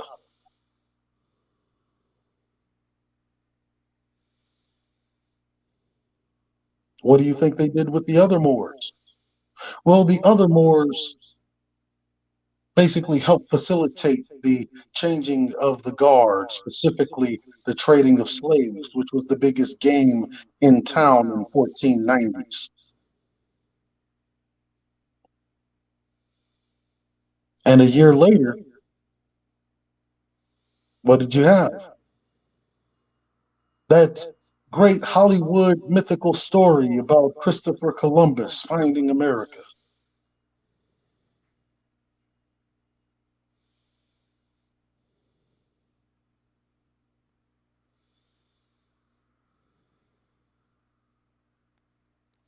Christopher Columbus was a Spaniard. And this is very interesting right here, Cerulean. I got this on the screen and I'm reading this, right? Mhm. So So basically, we already know that, I mean, they did that. I mean, far as like what I was reading before, right? Fulfilling their terms of their contracts to the Dutch company. This community is located in which now is known as the heart of Manhattan's art and fashion scene. Right? Yeah. So they were in Manhattan. According to historian Christopher Moore, this is probably why the Moores are screaming over there in Central Park near Manhattan. Read! You know what I'm saying? But the Africans that got their freedom, they were getting their freedom from Moors. Dumbasses. Well, during that time, before slavery became a transatlantic thing, understand that people, especially the remnants of the Moors of Spain, still had a moderate level of education comparable to even the monarchs of Europe. Or even, well, more so. More Yeah, so. even more so. We have Yeah, the because knowledge of navigation yeah, and because so forth and so on. In fact, Christopher Columbus, before he set sail in 1492, his captain was Moorish, yeah, the captain of his vessel. yeah, the navigator. Also, the one he didn't listen to when he took a suspect right turn.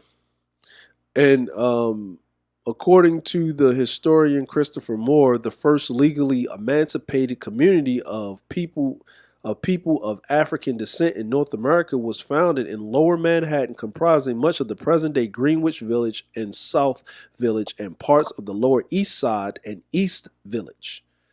This settlement was comprised of individual landholdings, many of which belonged to former company slaves of the Dutch West Indian Company. These former slaves, both men and women, had been malmuted as early as within 20 years of the founding of New Amsterdam and being brought to the colony as slaves. In some cases, these freed black settlers were among the very first Africans brought to New Amsterdam as slaves in 1626. 2 years after the colony's founding, several petitioned successfully for their freedom. They were granted parcels of land by the Council of New Amsterdam under the condition that portions of the farming proceeds go to the company. They go from being slaves to indentured servants. Basically, portions they're paying. They didn't get the land because they just gave it to them. They got it on a mortgage. This is where you get the term mortgage from. Mortgage, right? Director General William Kieft granted land to the malmuted slaves under the guise of a reward for years of loyal servitude. However, these particular parcels of land were granted by the council for more calculated reasons. As the colony of New Amsterdam faced the threat of Native American raids and attacks, the council granted malmuted slave landholdings in strategic areas so to create a defensive buffer zone between the Native Americans residing in northern Manhattan and the European colonists residing in the southern tip of the island. Within the buffer zone, those African descents were made the middlemen between Native American territories and the Dutch colonial settlement. Middlemen, mulattoes, Yeah, middle I mean, class. and if you look at history and what they did to those communities and why it's so significant, you ever wonder why Lower Manhattan is the most expensive place to live in New York? I mean, that's where places like Battery Park, Two Bridges, right? Lower East Side, Chinatown, Little Italy, Tribeca, Mm-hmm. and then right off of the coast of that southern tip of the island, if you were in a place like Battery Park, you can see Mm-hmm. the National Monument, the Statue of Liberty. Yeah.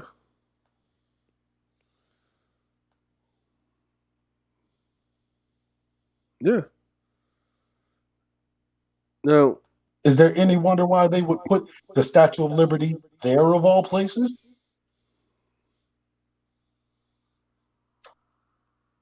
yeah. I wonder why. Now it's in the chat, y'all. I don't know if y'all can get this complete thing for the actual I'll put this in the back in the private chat here. So really we can get that on the community on your community tab so people can get this, this little end part of history. But what I wanted to pull out, Cerulean, is they tell you they petitioned. They push that out there. But you have to find and read why. The reason why they petitioned, these slaves were able to petition because this was a peace treaty. You don't listen to property, right? Your phone does not tell you what to do. Is that right, Cerulean? Well, yeah, that is unless you take away their rights, make Yeah. them property, and then Yeah. therefore property can't own other land, especially a piece of prime real estate that the colonists, more specifically the Dutch colonists, Hmm. want to make as the basis of their financial center of the North. Exactly.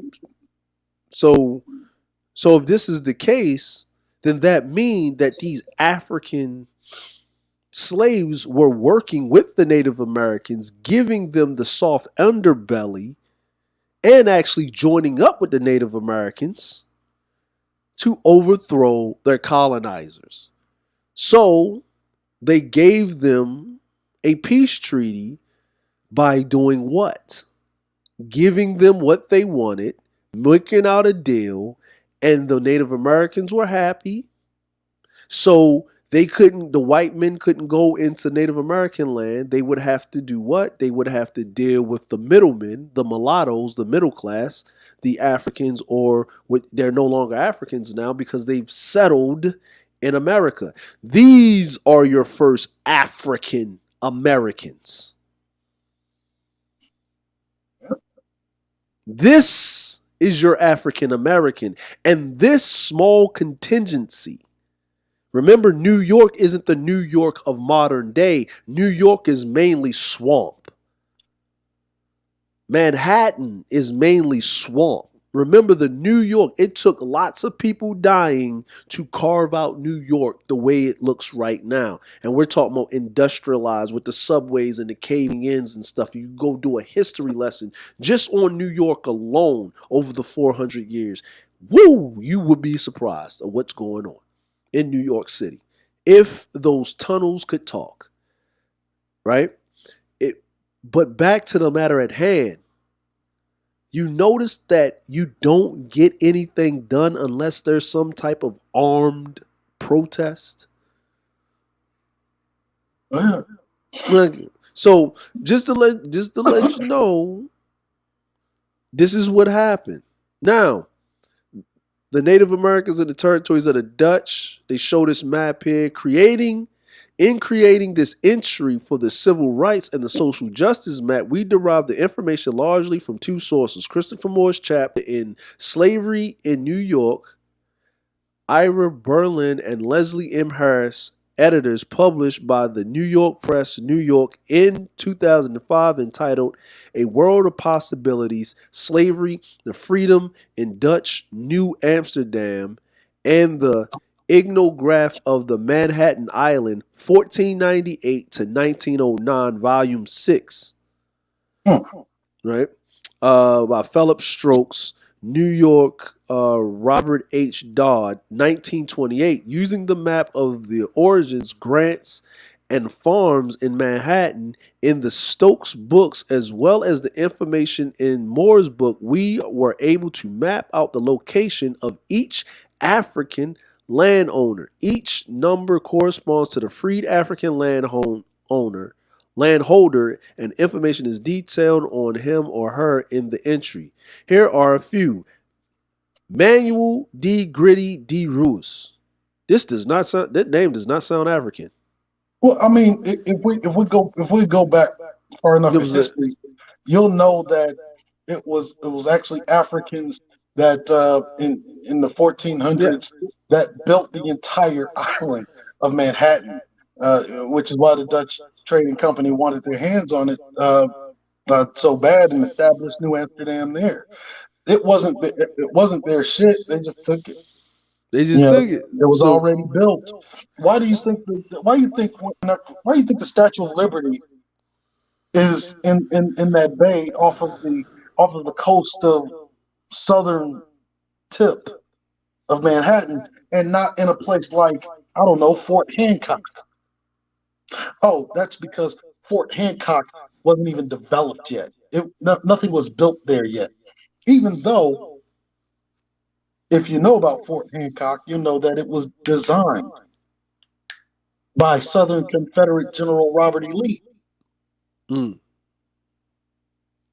Oh, that's right. Because back in those times, uh, un, you know, unknown to the public, who is confused by the Hollywood history that slavery was only in the South. No, yeah.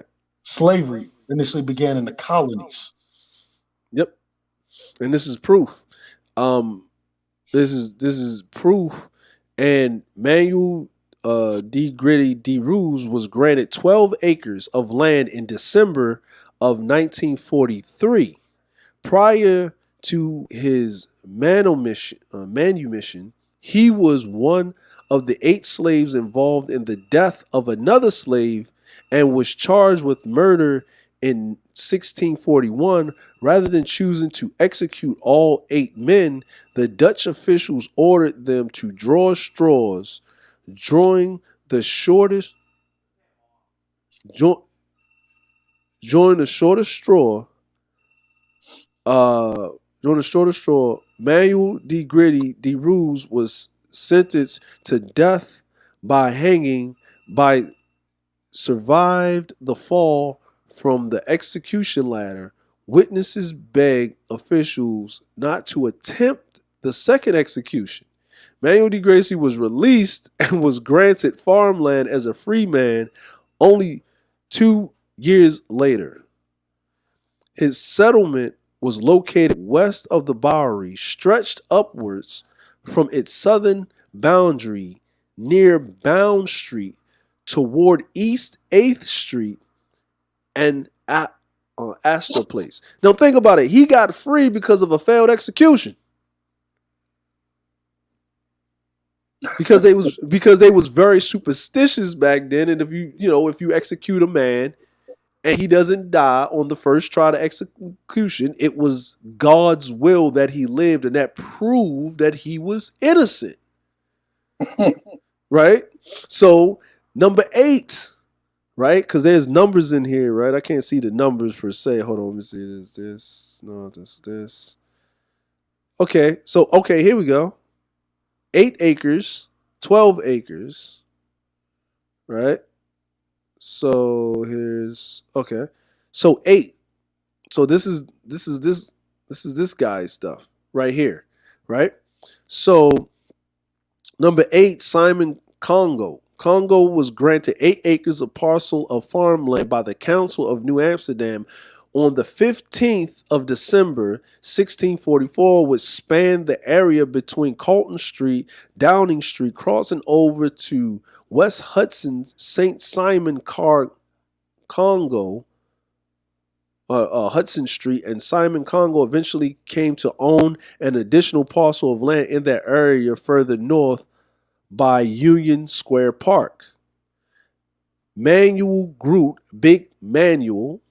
Manuel Groot, or Big Manuel, was among the first Angolan slaves ever owned by the Dutch West Indian Company. On the 21st of December in 1644, he was granted 8 acres of land by the Council of New Amsterdam. His settlement stood adjacent to those of the fellow manumitted slaves Manuel Trumpeter and Anthony Portuguese, with the northernmost corner of the parcel located on West 4th and Washington Square East, stretching down towards West 3rd, LaGuardia Place, I guess that's Place, and moving southwest towards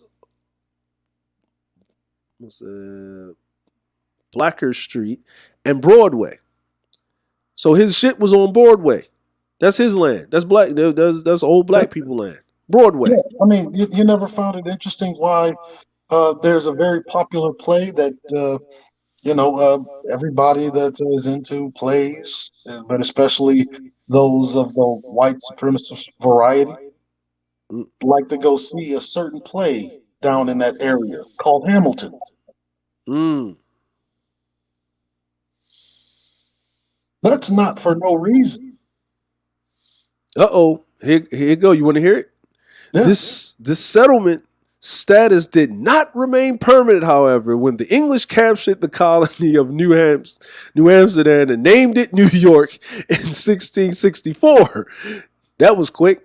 And newly established English government demoted free blacks from property owners to legal aliens, denying them land owning rights and privileges. Within 20 years, a vast majority of land owned by people of African descent was seized by the wealthy white landowners who turned these former free black settlements into retreats, farms, and plantations. So, in 1 year that they get their stuff, it's gone again. And the reason why it's gone again because the Dutch made a deal with the Brits. Well, it was a part of a deal because you have to remember when you're coming into the late 1600s, Britain is knocking the Dutch off of their pedestal in Europe. Yes, and hold on, and that would bring this into what's going on. So January 22nd, the Royalist Oxford Parliament is the first assembled by King George I of England. January 26th, the First English Civil War, Battle of Nantwich, and the parliamentarians defeat the Royalists, allowing them to end the 6-week siege of Nantwich in Cheshire, England. February through August, explorer Abel Tasman's second expedition for the Dutch East Indian Company maps the north coast of Australia. Now, the Battle of Otranto, Polish-Lithuanian Commonwealth forces under Hetman, I can't say his last name, secured a substantial victory over the horde of Crimean Tartars under Tuga Bay. So this is the Turks, right? That's the Turks, right? Well, yeah, you go to the late 1600s. What's happening in Britain? Yeah, you're literally having these great wars of attrition.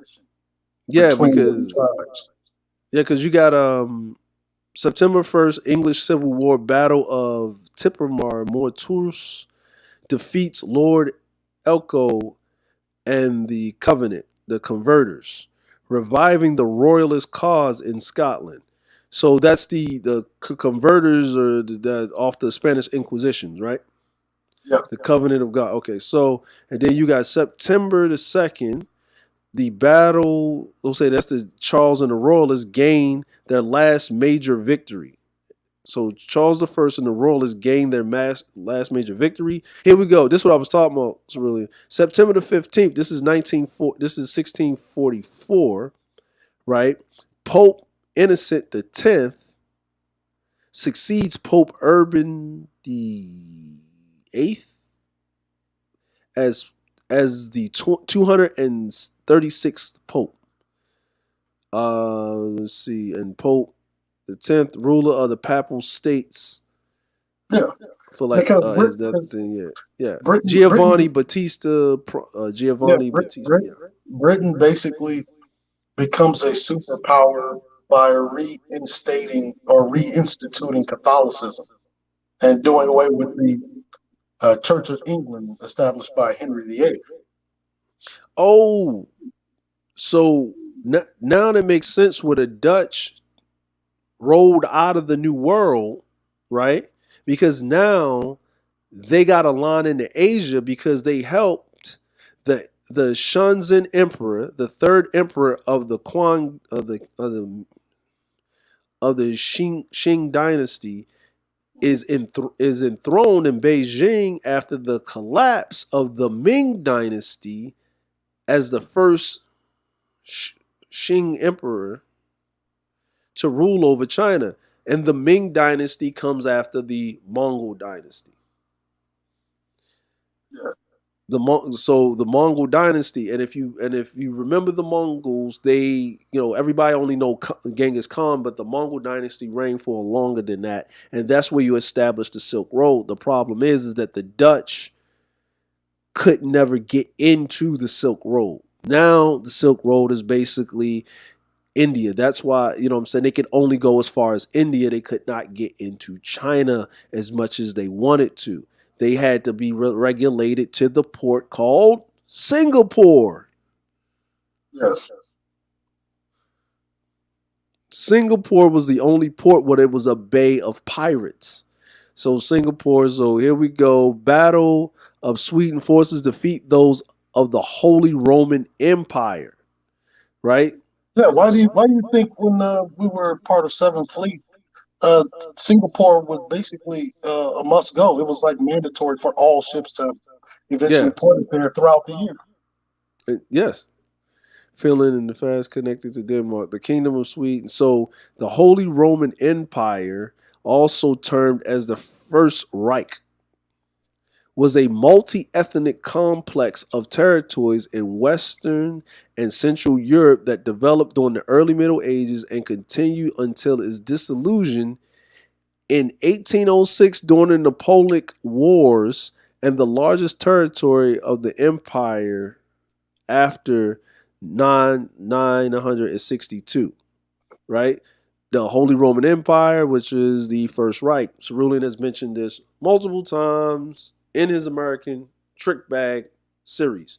Now, for those of you who are listening that's still around, and I know this is kind of like you're trying to like, why are y'all going with this? Well, what we're basically saying is that the reason why the Dutch gave those African slaves their pacified them is because they knew that they were working a back deal, and they wanted the southern tip to keep their trading routes because they knew that the British were coming. Well, what was happening in Europe at the time?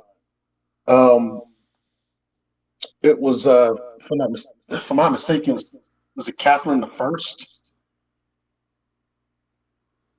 Mm-hmm. Was it Catherine the First that reinstituted Catholicism? Yeah. Mm-hmm. And James II comes behind her to try to reestablish the Church of England. But during the reign of Catherine the First, England rejoins or leaves excommunication and rejoins the Catholic fold. And as a result, one of the promises that they were given was to basically help throw the Dutch off of their pedestal. Yep. And to kind of placate Britain so that it wouldn't be so bloody, was they ceded a lot of the Dutch territories that were already here. Yep.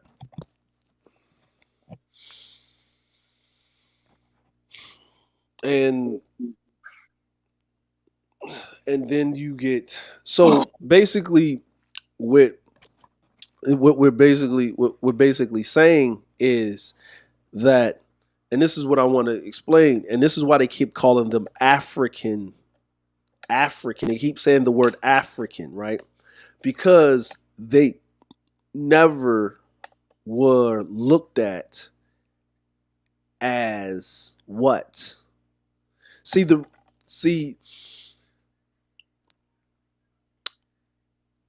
they never were looked at as what? If you were working for a trading company for 20 years and you are not trying to go back to where you came from and you're trying to stay where you're at because you've been there for 20 years, then you might as well be Dutch. Is that not correct, Cerulean? Yeah. Right? Or you might as well have your own thing and become your own entity.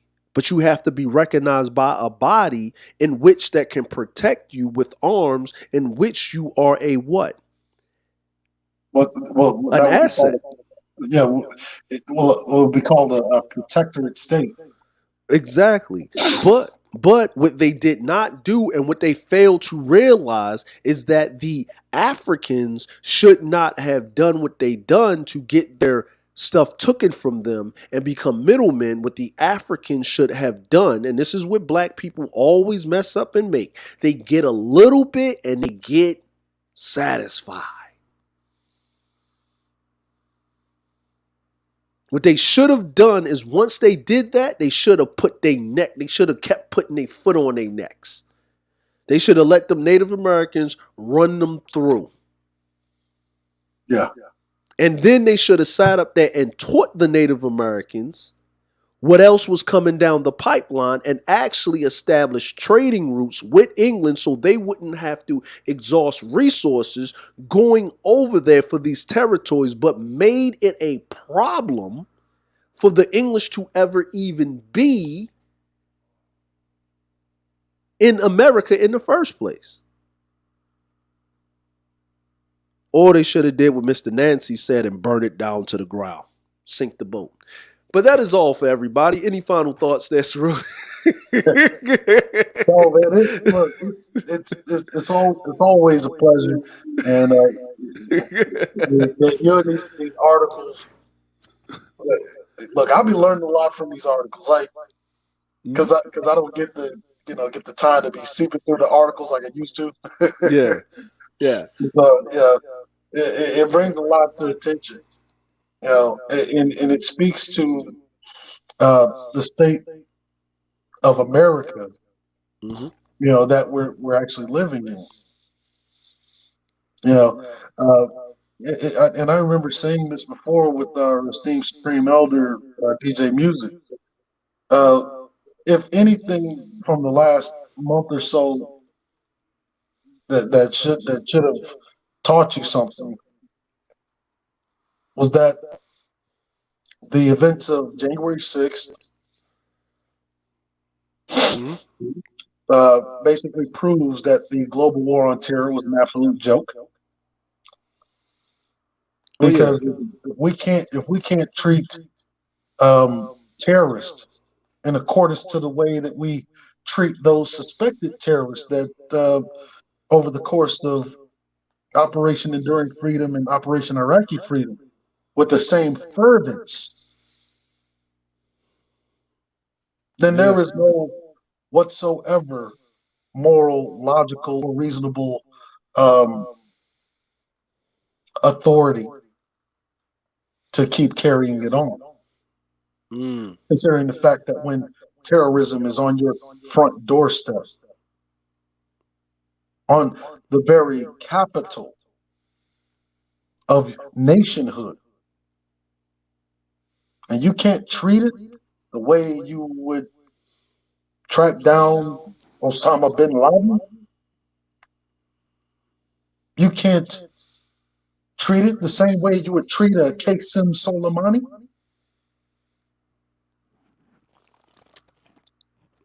then you don't have any justification to keep up the charade of what is known as the global war on terror. Mm-hmm. Considering you can't even get rid of it in your own backyard. You don't have the testicular fortitude because the terrorists look like you to quash it out, Mm-hmm. or waterboard it or any other kind of torture tactic used on those detainees in Guantanamo Bay. Mhm. And then you're seeing this in places like Buffalo, Minnesota. Truth be told, a person like him, he would be taken, roped in, put in a straitjacket,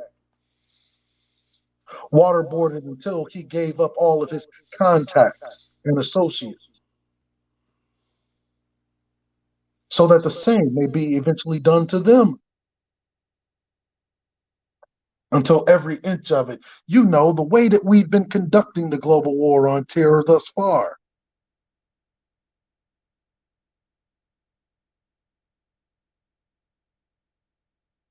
And so this gives you some insight as to the times that we are living in,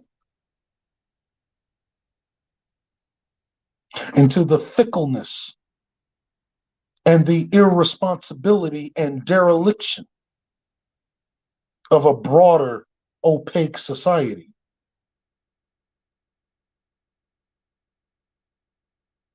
And so I want to say thank you to our esteemed brethren, just DeAndre, for having me. As always, it's a pleasure.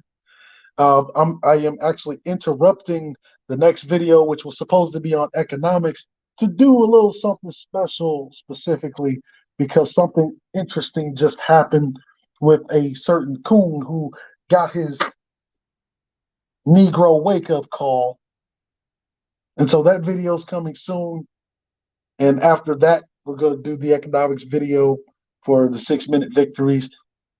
Be advised, the next video will not be 6 minutes. It was in. So I think you might need to put everybody in a training team environment. We're going to condition one for, you know. For training. Mm-hmm. You know what I'm saying? For training. And like I said, our esteemed brother Cerulean is always welcome. I like surrounding myself with people that are smarter than me in subjects. He pulled that 1644 thing out of nowhere. I've never heard of it before.